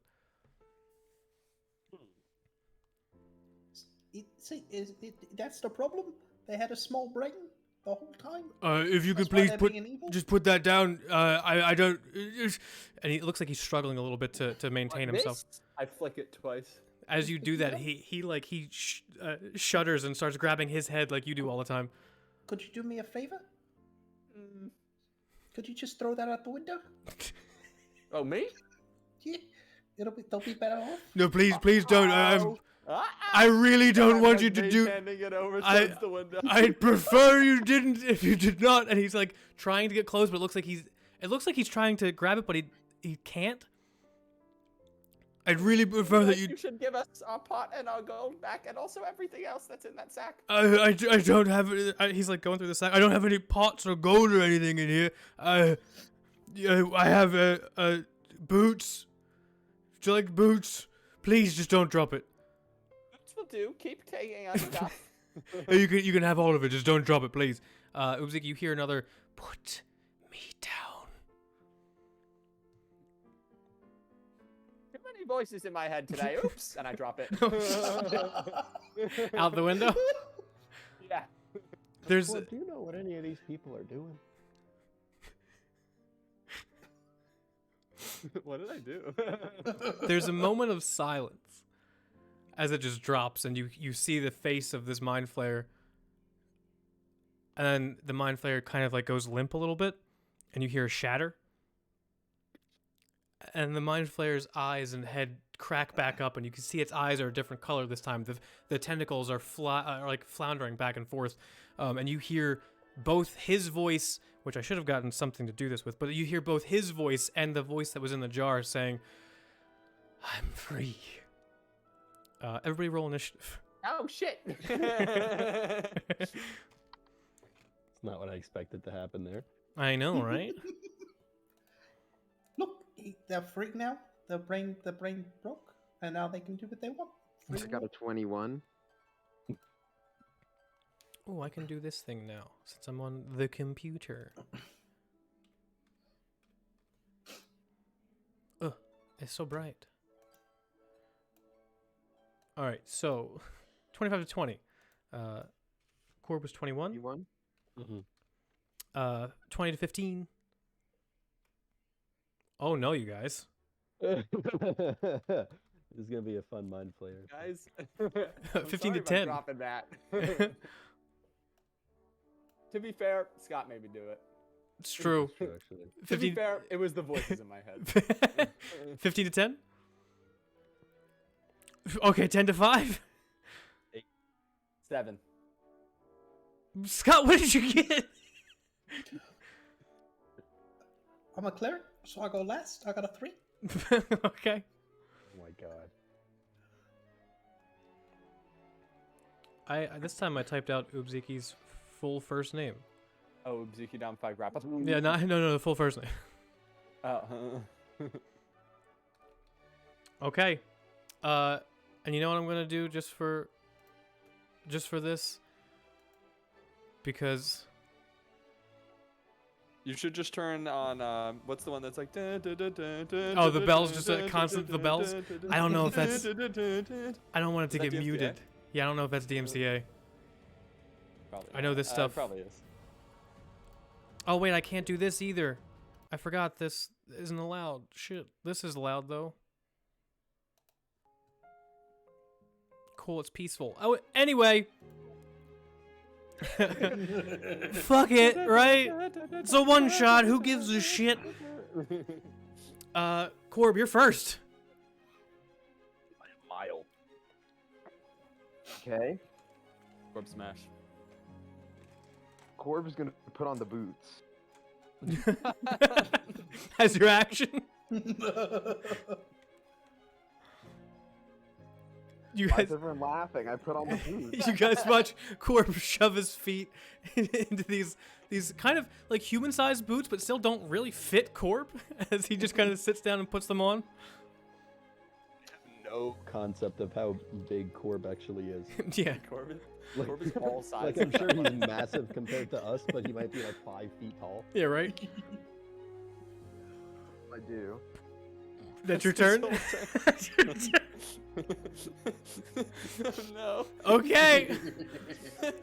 Our advantage. Okay. He's still a little slow. He's still catching up. We don't really know that we're Corb- fighting. Corb- Yeah. Hey, you've been doing great today. You've been doing really good.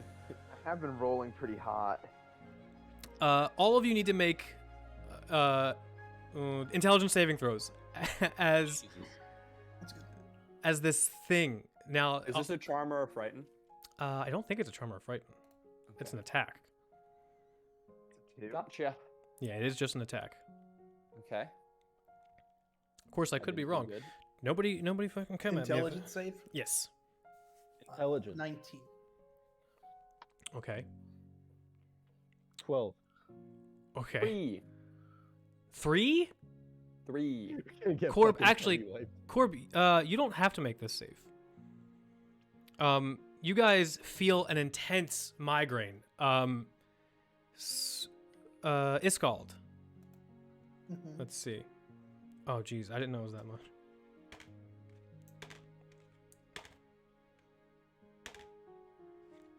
You take 29. No, not 29. 14 points of psychic damage.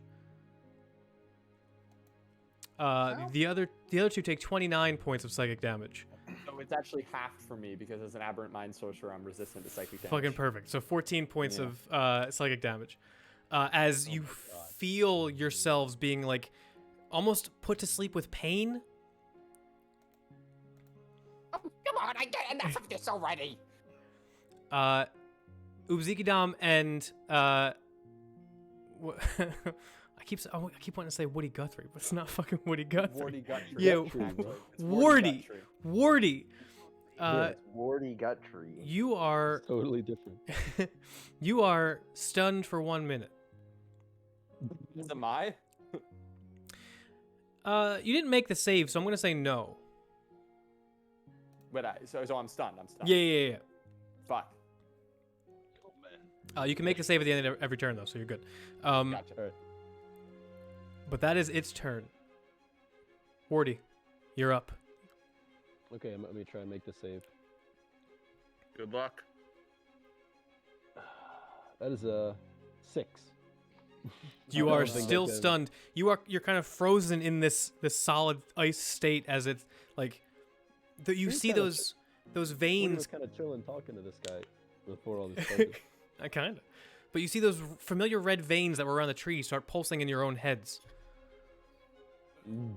Ubzikidam. Okay. All right. Another one of those 20s. That's not terrible. How does a 13 do? No, 14. 14. It's not enough. Oh shit. Okay. Still man. frozen. But you can still hear him, and you can still talk to him in your own minds. He's saying a lot of stuff in deep speech, a lot of very offensive shit towards you. I mean, I'll hurl it right back at Okay, him. it's just a mind battle going on. Iskald. Ow, that hurts. That's really painful. Oh, please stop. And Korb is at least like near this guy, right? Like you're like sitting down next to him.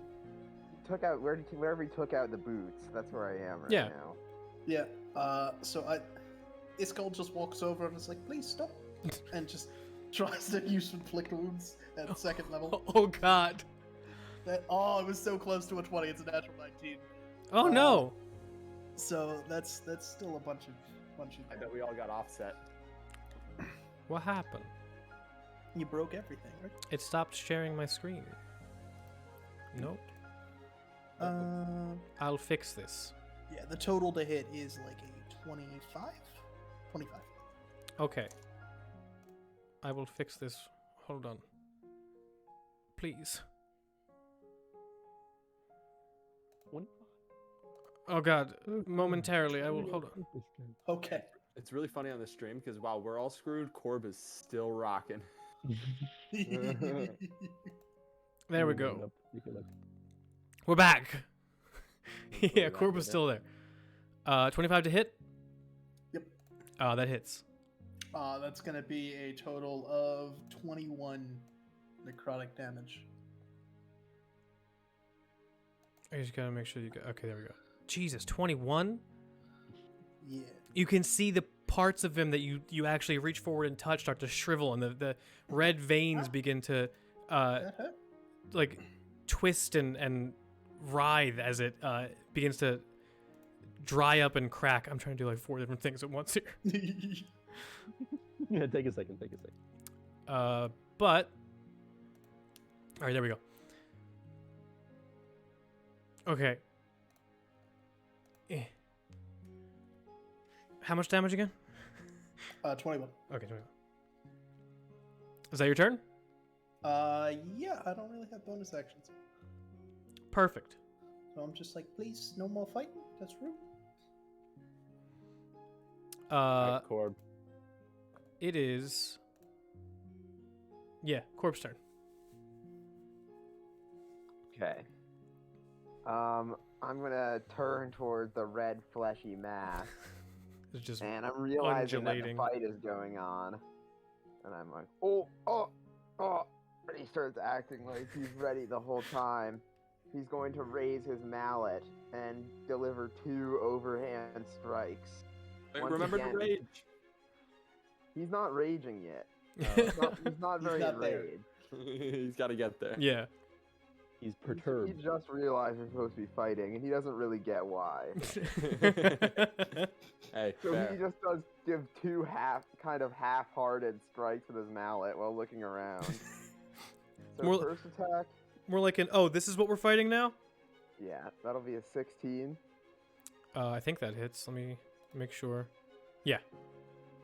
Second attack will be a 22. Definitely hits. Do You just- 15 plus 10 damage for 25 damage. Swing down immensely. Get him. Fucking get him. Did you hear that? It's 25 damage. Yep. Yeah, you hear a couple of cracks on the inside. Big corpse smash. Big corpse smash. Is that your turn? Yeah, I'm also gonna disengage as my bonus action. Okay. It is going. Swing his mallet, he's going to fall off balance and kind of fall backward out of range of the creature. Okay. As you do that, it looks like it visibly took damage from that hit, so it begins to step back. It is going to. Yeah, you know what? Fuck it. Yeah. Does it like leave our space or it just like recoils a little? No, it does leave your space actually. Yeah, so you would get attack of opportunities. Attacks of Whack 'em. opportunity. All right. I'm gonna show you the power of my new guts. All right, new gut, show yourself. And I cast Guardian of Faith. Oh. And you see like 4 crudely drawn childlike light images of like a warforged. Did you get And, to like, do a that on guy in attack a of opportunity? You have Warcaster? I have Warcaster. Oh shit. And like a little gnome, and a Genasi dude, just like kind of like standing together in like a loose picture of like, and he has to make a dexterity save. Does it target him? Yeah. Like it just targets him? Let's see. Because that's something I realized about Warcaster. You can use a spell instead of an attack, but the spell has to target somebody. Hey, well, you're asking for another inflict wounds. Yeah, hold right? it, hold it. Inflict wounds, then rip. Okay then. That's gonna be a 15. 15 just hits. Get It's only first level, Rick. It's Okay. Only first level. Okay. I rolled 16 plus 7. What is that? 23. 23 points of damage. Jesus. still going on the streak of only casting inflict wounds as this character. I tried to do something different.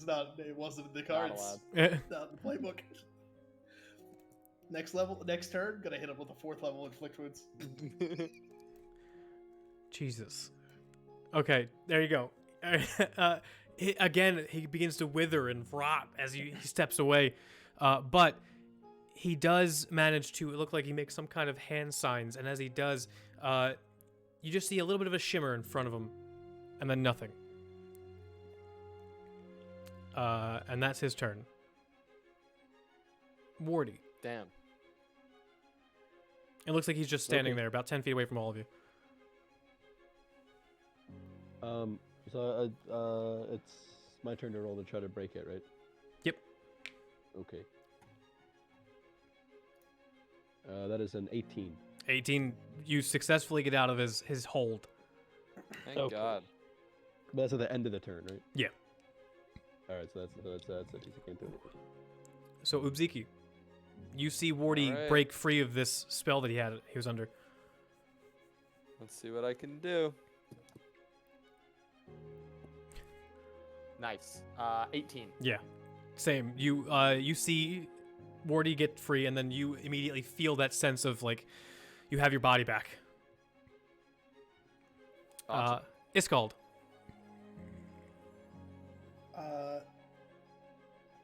Not sure what you did there, but that looked real spooky. Not a fan. Think I should turn that off. And I'm gonna cast spell magic, targeting whatever he just did. Let me make sure. I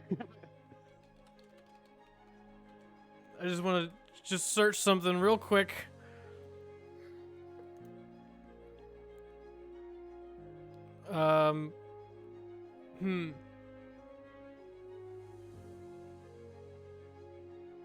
Okay. Nothing happens. Whew. Okay. Okay, I just burned the spell. Yeah, you do burn the spell, yeah. All right, guys, he's cheating. Not a fan. Not a fan of that kind of person. I'm disappointed in you. You all hear like hissing in your head, and then you start to hear the voice of the actual body start to speak. He cheats all the time. Shit. Is that your turn? Yep, that's all I got. Korb. Korb.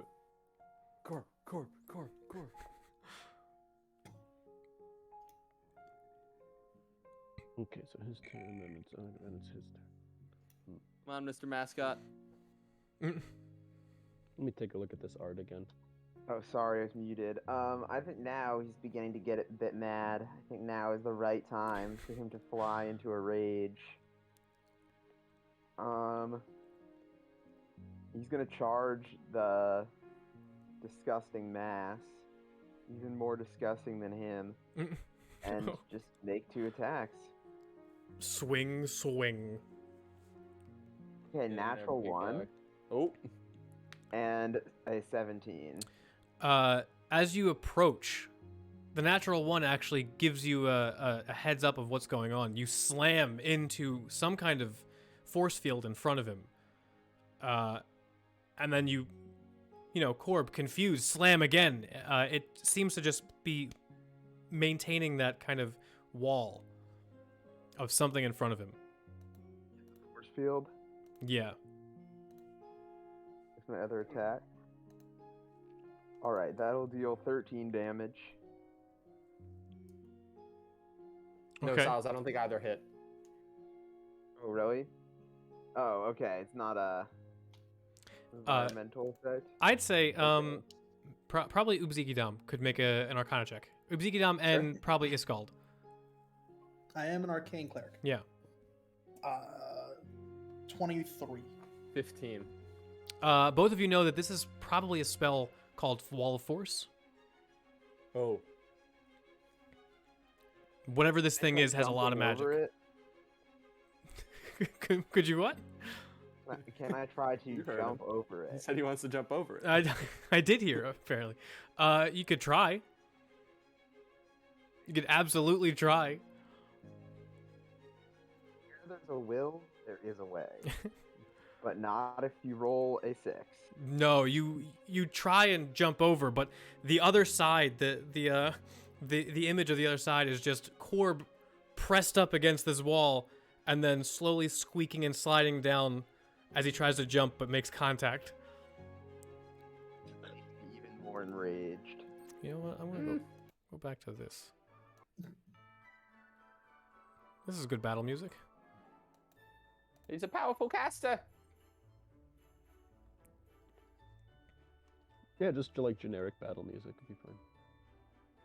No, he's got it on, Max. Can't you hear it? Yeah, this is the battle music. Yeah, let me see.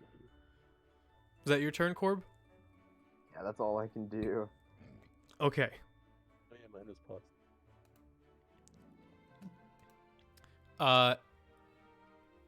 Let me see if it gets it back. No, it does not get it back. God, Jesus. I'd say who was right up near him? Orb and what's his name? Corbin Iskald, right? Where the I'd say ones Corbin in the Iskald, middle. make dexterity saving throws as he reaches his arm out, and you can see one finger pointing towards both of you, as sparks begin to fly from the tip of his hand. 6. Oh, Oh no. Shit. It's okay, guys. If one of you learned a lesson, and this is worth it. Stop saying that! I'm not frozen anymore. Forgot about that. We're gonna kill this fucker. That's a good plan. I'm not a fan of him. I think both of you failed, right? Both of you take 22 points of lightning damage as a lightning bolt shoots from his hand across the room.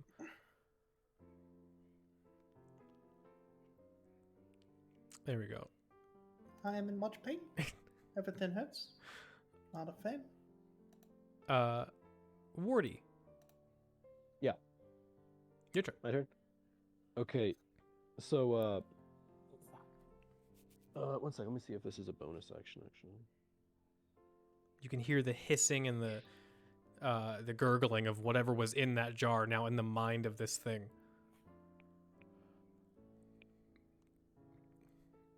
okay. Oh yeah. I see. All right. Okay, so coming out of his stun, Wardy is gonna kind of pause there for a second, and be like, okay. And he lets out a little fart, and it's actually gonna cast Nice. what is it? Stinking cloud across the room, Oh God. at least across the section that he's in. So everyone needs to make a Constitution saving throw. Ugh. Everyone? Yeah, Are you putting it in the Oh, whole room, Jesus. not just like on the other side with him? nah. Nah, whole room. Oh no. Well, That's not terrible. Alright, I'm okay. well. I think. 17? 17. 3. Orbo? What the mind flayer get? 3. All right, so it has to spend its next I got a action 13. throwing up and coughing. Okay. Wait, 13, does that beat your DC, Max? I'm not sure what DC it uses. Let me It see. should be 8 It's your plus spellcasting. 3 plus... It's the your- spellcasting DC. yeah. Okay. My DC is 13. So Corb is fine.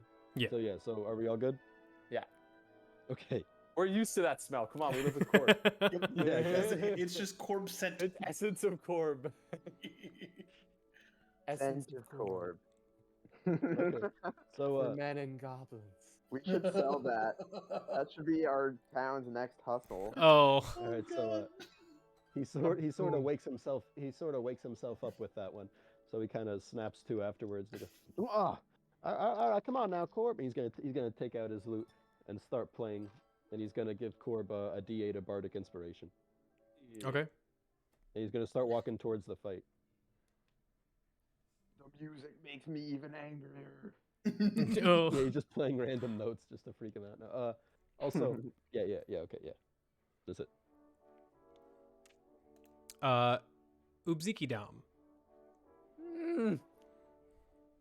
Mm. You see Ubzikidam is still clutching his head, which is now just sort of pulsing, even with the veins afterwards, and he goes, "You fool! You've awakened it!" And he rips his turban open. God. This time, he falls to his knees as it's undulating and whipping around even more than you've ever seen. And then you watch as the skin begins to crack and peel open, and the top of his head just bursts like a balloon.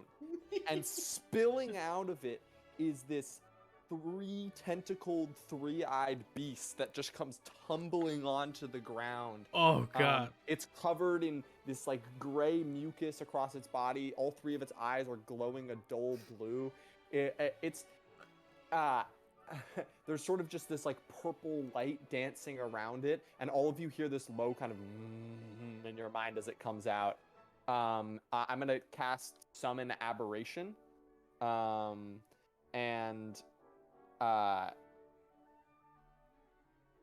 yeah, and I'm gonna pick the Star Spawn version. So basically, this like, Oh, okay. This basically, I guess, adolescent aboleth comes spilling out of the top of Ubziki's head, and it's this sort of mighty moment of summoning, and then it kind of calms down for a second, and you see it's not that much bigger than Ubzikidam. It's pretty small, actually. And the thing's sort of floating there, and you hear in your head like a million voices, and it's like, "Finally, I'm free." Finally, I'm free. And it's just got Oh, this no. very sort of like adolescent teenage voice. And Ubzikidam is sort of down there on his knees, just going, "Go, master, slay him, ruin Christmas." And yeah, so he can make an attack, but I'm also going to cast a quicken spell, and do a mind sliver at what's his name? The Tentaclaws. Tentaclaws? Yeah, I'm gonna do a mind sliver. Okay. So he's got to make an intelligence saving throw. Oh, it was almost really bad, but it is very good. Yeah. 26. Yeah, that definitely succeeds. Also, I'm pretty sure mind flayers have advantage on these saves. Yeah. Oh, no, no. Silas exploded. Silas exploded. Also, Rick, I feel like Tentaclaws has to be in the coloring book, right? Maybe. So the mind sliver fails. So right after me in the initiative is the aberration, which I have summoned. Rick, you can feel free to voice or do this character however you want, since you're the voice in my head. No, I was picturing it just as another Ubziki voice. Yeah, sort of. I mean, it's just sort of out there, like, all right, it's good to be out. Good to be out. And it sort of spirals across the ground towards this this guy, and is going to sort of try to circumvent where Korb is still sort of sliding down the wall, and see if it can pass in towards it. Okay. And it's going to make its psychic slam attack. Jesus.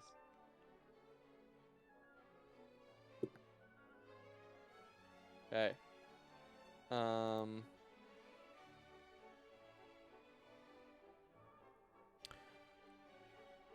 Does a 15 hit this creature?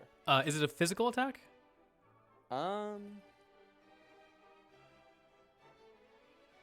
It's a melee spell attack, yeah. Okay. It feels it make contact with the wall, but it doesn't go any farther. Nah. Ubzikidam kind of looks up from his like pain and rapture. You can basically see Ubzikidam's brain too. And there's like some of it missing actually. It's sort of like bent inwards in the middle. God. And he just kind of looks up and goes, "Wait, is that me?" And the Avalon's like, "I'm working on it." Is that your turn? That's my turn. Or its turn? unfortunately. It's That's fine. its turn. It's scald. All right, gonna try this again. I think I have a plan this time. Thanks to my not having a break. All right, new guts. I believe in you. I need you to smite him. Where over there? Because I can't touch him, or I do it myself. Thank you. And I cast Guardian of Faith right behind him. Okay. You can And you see watch him as- kind of like holding up this wall in front of him. But right behind him, you see a puff of air. As what does it look like, Scott?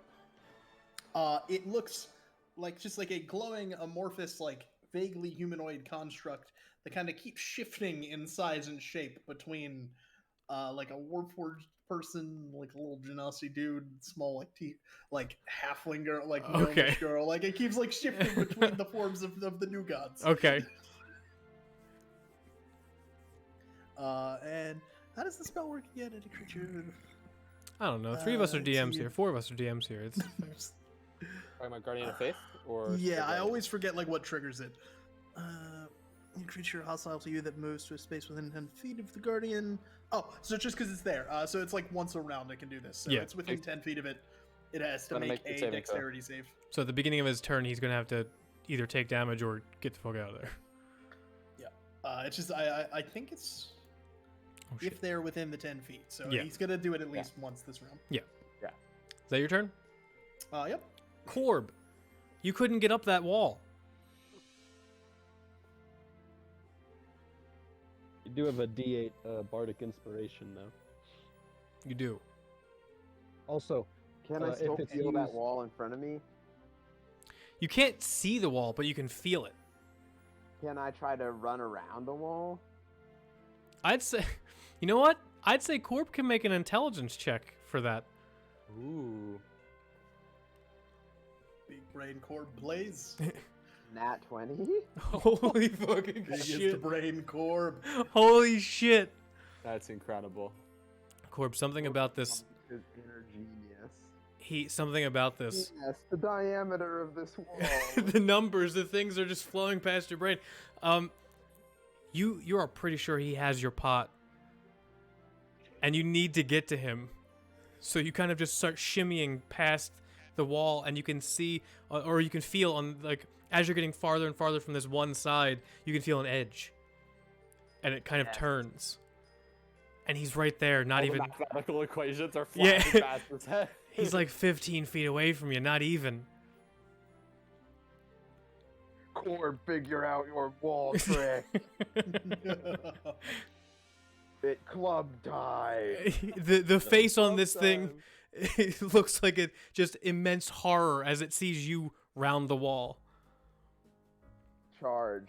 And he will make some reckless attacks. Dallas, remember you can use your bonus action to do another attack too, as a frenzyman. Oh Yes. shit. Yeah, I can you will use do a that. Bardic Oh, Inspiration for damage? You can use it to hit. If you're Valor. No, that's right. So, Silas, if you miss, you keep the inspiration. okay, excellent. Well, anyway, let's start with the first attack. That's a 18. 18 hits. Second attack, it's another 18. 18 hits. Third attack, that's a 16. That also hits. Let's go. Armor Oh class my is God. 15. Nice. And your plus, is it plus 3 rage damage by level 7? No plus 2. Not a barbarian. No, Plus it's 2. yeah. Okay, so first damage is 7. Okay. Second one is 9. Third one is nice. Third one is 17. Oh Wait, shit. 16. So I mean, I gotta get my calculator for that part, because that's. wait a second. Alright, I- Santa Claus, meet the fucking Grinch. Yeah, right there. Yeah. They're small numbers, but I'm getting Holy confused. smash. I think the Total total of 20. 34. Yeah, I think. 34. He's still up, but he just took 3 big shots to his chest and his head. Irv is getting that fucking pot back. We're getting that pop back, baby. The wall, you guys see the wall shimmer away as he doesn't make his save. Oh no! This poor wall. Yeah, the poor wall. That's Fuck what we're worried about. Christmas. We're winning the war on Christmas, guys. But this for is it. it. This is it. This is the war on Christmas, and we're winning. Everyone, members of Korbtown. To say happy holidays. He stopped cheating. I think we should all say thank you for him giving us a fair fight. He as soon as it stops and as soon as it goes down, he immediately looks worried. I just rolled a d6 and thought, is that a 6 or a 9? But no. He does Has get to make a deck save. Oh shit, he does. Oh, he might not get to do what he's about to do. You can see him like reaching for his temples like he did before with the first brain blast he did. What saves he got to make? Just 14. Okay. All right. Natural 17. Cool. He takes 20 damage. Fuck. He takes 10. Wait, doesn't he take 10, Scott? No, it would have been 40 if he. I believe it's 40. I if don't you think miss. I don't think it scales with the levels like that. Creature takes 20 on a failed or half as much. Oh, so it's 10. Okay, so He takes 10 damage regardless, though. he's still up, but he does he reaches for his temples as he's about to attack, and you can see him like fall to his knees as it kind of goes a little bit more erratic than he wanted. Everybody make a wisdom saving throw, or intelligence saving throw. Sorry, intelligence saving throw. That's not better. 16. Luck be a lady tonight. Oh fuck yeah! Did all of you fucking Pulling off pass? the fucking test. I think I passed. That might do it. What's my minus? Intelligence, you said? Yeah. That's a 18. 18. 18. Corb is fucking smart tonight. Yeah, Corb's been killing it. All of you. Actually, no. Corb doesn't need to make it. I'm doing it. Is I'm Corb doing. too dumb? I was about to say I'm doing something in canon where he doesn't actually have a brain. So. But everybody else takes 7 points of psychic damage. Total? Yeah. Okay, I have Oh, that's that scary. story. I have 7 hit points left. I had 14 already. As he falls to one knee, and it looks like he's struggling to catch his breath. As it like you can see the tendrils and tentacles are kind of like waving back and forth as his brain is like pulsating underneath this hood. Wardy. Okay. So still playing from when he started inspiring Korb. Wardy will advance on the we forgot the stink cloud for his action. Yeah, I was gonna say I don't. Oh think he could've shit! been fit this No, he thing. couldn't have done that. Okay, so you guys don't take any damage. It looks like he's No, he's trying not to bad. do things. That's my fault. Looks like he's trying to do something, and then he gets pushed down onto his knees, He's coughing. and he's just throwing up. just throwing up out of these. But his- don't we Hissing still and have screaming to. and throwing up. Yeah. When do we remake the saves for the stink cloud? I don't know. Let me look to see how. I don't think you do you? I don't think you do once you succeed. Do you know? Let me check. I can check right here. I'm pretty sure that it. I think it's around Cloud Kill that for you a have to while. remake. I'm pretty sure it's around for a while, but once you pass it, you've passed it.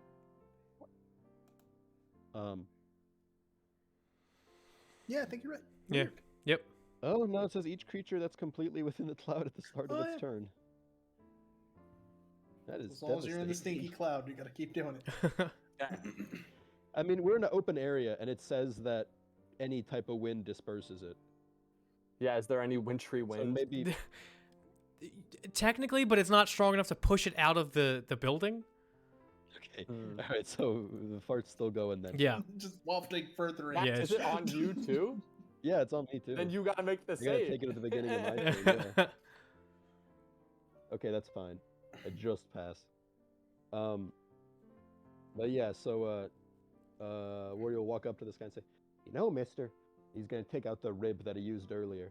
He's gonna say, "You could have just given us our bowl back." Now what he's gonna do is Oh my god. cast Unsettling Words, which means that I get to give him a minus Bardic Inspiration die whenever he tries to make a saving throw, Oh and then I'm gonna shit. cast Shatter on him again.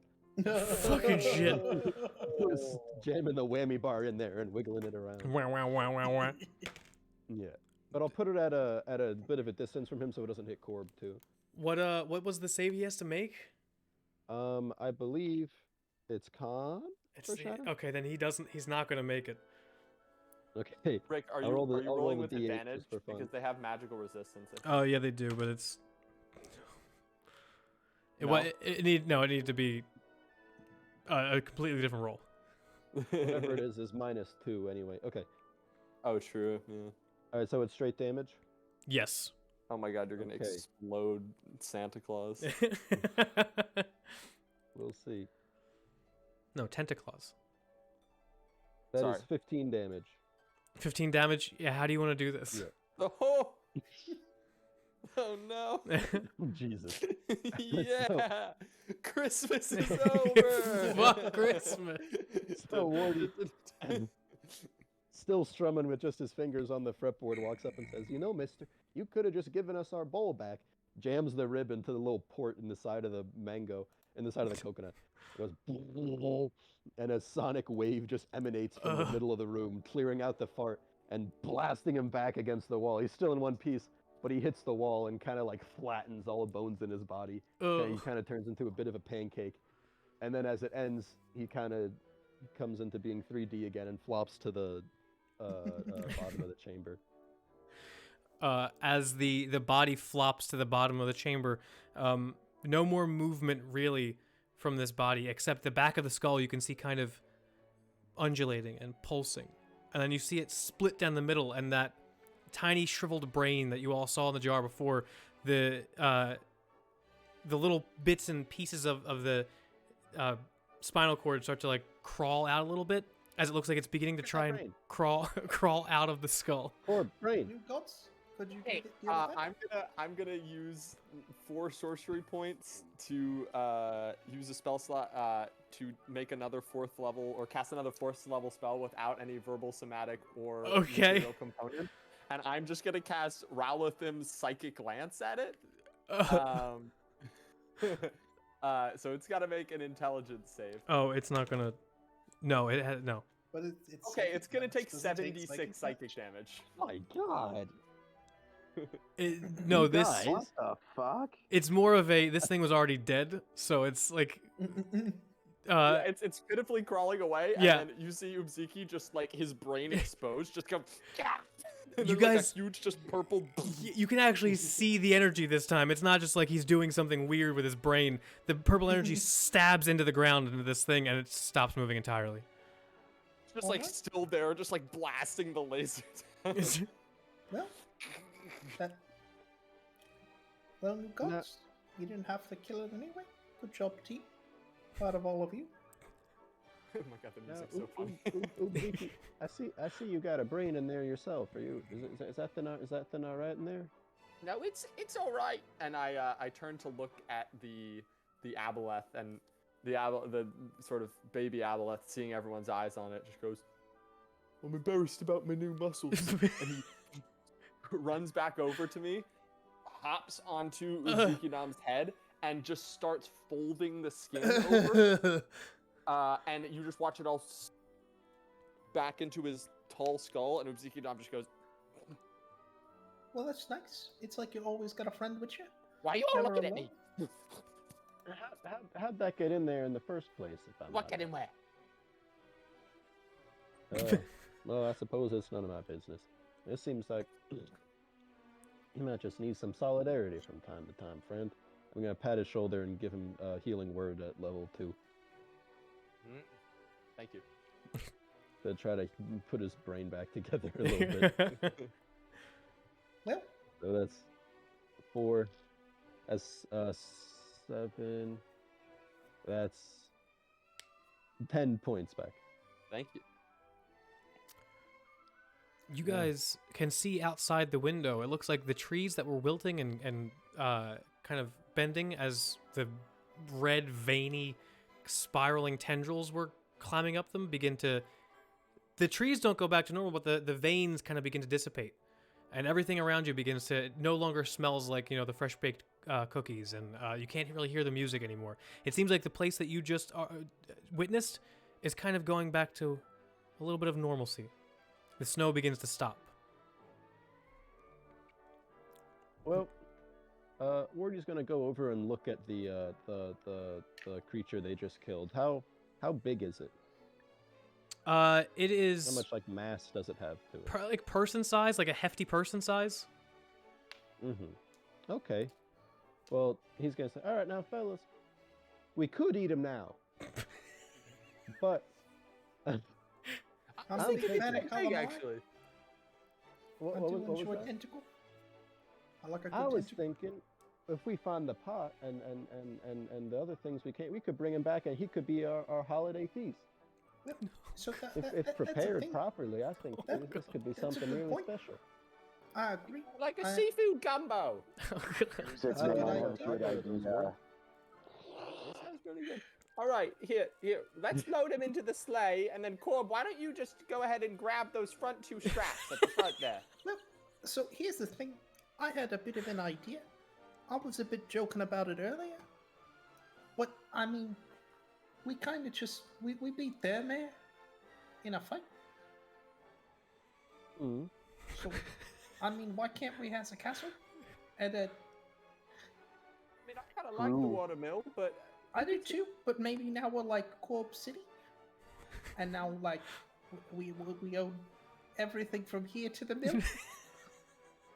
I suppose we could. Now we might even be able to invite all our friends back home to our new grand hall for dinner. Yeah. Corb has realized before, if you eat head of house, you can live in the house. See, Well, Corp understands. That is the rule. it sounds like a good plan. But let's bring him home first so we can at least have a goodbye to eat, and then we can just slap on back here. All right. Here, I'm just everyone, gonna. help me Oh. carry this guy to the back of the sleigh. Find the pot? Ugh. Oh yeah, where's the pot? That's what we came for, and our most important objective. You I guys guess- all this stuff. go ahead, Scott. I cast locate object on the pot. You do see that it is in the bag that he was rummaging through. He didn't know what you were looking for, but you do see your pot. A lot of the gold underneath the pot that you saw, not all of it, but a lot of it. And you do see the charter that makes you a town also in there, with a bunch of other shit though, like I just take junk. the charter, What kind and of I stuff walk do you over need to the stuff? throne, and I just hang it on the wall next to the throne. All right. And now this is ours. Yeah, Here, wait. that's what that Corb, means. Corb, why don't you just go ahead and grab the 2 stirrups at the front there, the 2 handles. Corb. Okay. And then I wait for everyone to pile into the sleigh. Okay, you are about. And then I'll cast Fly on. Oh Corb, fucking shit! and Minor Illusion on his nose to make it red. Corb! Outward bound! I was about to say you are 3 stories in the air, but nope. Wasn't sure where that was going either. I have to draw it. Corb will start running as fast as he can, spinning his little legs straight towards the window. You know what? I think the sight of Corb taking the sleigh away with his Rudolph nose is a great place to end it for the night. Woo! Oh, I'll turn to man. the party and go. Pretty good. So what's the Jubilee? I don't know, but I think we have to get everyone a gift. It's a day where you go to a castle and you go in a maze and you fight a squid and you get your pot back. Just broke everything by closing his Oops. stream. Oh no, all the streams. Can somebody else share their screen? my computer's getting a little chugging. Oh, there we go. Sure, Okay. you got Now it? there should be Okay. 6 Thank spots. you. Thank you. Oh god. Oh man. It was beautiful, Ray. That was awesome. Well, That was a good time. fun time again. Joy just trashing that wizard's maze. Did all the half who were all the gnomes downstairs? Also, What wait, happened so to they were them? definitely the elves that were Santa's helper. Yeah, they I were was the thinking elves. voice crack. And I guess this evil brain was controlling tentacle claws. The problem is we've killed him and are now going to eat him. I mean, We could be the new Santas. Oh my god. is that the new lure for my world? Our sled pulled by Corb. Is that the new delivering- fucking lure? Where just a group of goblins and Fly through kobolds the sky. fly through the sky I'm not every sure we're very good Jubilee? at our job, and just but take canon shit? Santa is dead. But every house they go into, it's like the Family Guy Christmas where they just really mess it up. And, like, they have to tie up the whole family. And, like, Jubilee goes from a beautiful holiday to just like a terrifying purge-like Yeah. moment where 4 goblins It's like come sinister. You guys became the Krampus of Christmas. Hot You and killed cold in Santa and everyone's collectively houses. became Krampus. If you don't leave us milk and cookies, we rob your house. And we give your shit to the next house. Every house we arrive at, just Leave me no Hey. milk and cookies. I'm How's eating it- your parents. hey, how's it going? We're here for our presents. Oh, no presents. All right then. Just give us your shit and we'll be going. Well, the good thing about having that sack is that now we can we have presents for everyone back home. Yeah. I grabbed the one watch as a present for I guess our mayor. But you know, I I was was looking for other stuff for the rest of the time, but I didn't find anything fitting yet. I was gonna give the guard the finger bone of Hagen that I still have. Oh 'Cause yeah. I took his fingers to snack on. So that's what I was going to give him because it's what I had. That's right, that I was guy. gonna give everyone one free reading. Wow. Yep, I'm that guy. I give you a gift Future card you'll to my own encounter store. Bass Pro Shop gift card. No. Oh god. Okay. That's pretty fun. That was the time. Okay. Fucking Let me read Christmas. we did that. You filthy animals. I'm not saying goodbye for the night, but I am gonna stop streaming for the night. We can raid since we still have enough Bye, people to everybody. raid. So yeah, we're gonna raid. Hey, Bye, people. Yeah? hey, go fucking support Rick on Patreon. He makes pins. Oh Yes. yeah, I Let do. me- I let me don't get I on don't the stream, advertise that. actually. Oh, then you don't. do. Never mind. I mean, Sorry. no, I'm just saying I don't advertise that much. I should advertise that. Stream. Buy his Come to pins. visit Korbtown. We're gonna raid Rifkin. He's playing with beavers. I hope you guys enjoyed D&D. I'm gonna be back not tomorrow because I have a D&D game that I'm not in, or that I'm in but not running or streaming. But Wednesday we're gonna be doing more of the coloring book. Yay! Okay. Bye everybody. Thank you for coming out. You're all. Oh wait, hold on. Really quick before the raid goes through. Thank you Sage for the follow. Thank you Ness for the follow, and thank you Noenzo for the follow. You guys are fucking amazing. Also, thank you Sir Pandalord, but we already did that one. You guys are great. Thank you so much. Enjoy everything. Use the raid emotes if you can. Bye bye. I love you. Bye bye. Bye. Bye, everybody. There we go. Cool. Oh man, that was a lot of fun. Good fucking job, Rick. That was great.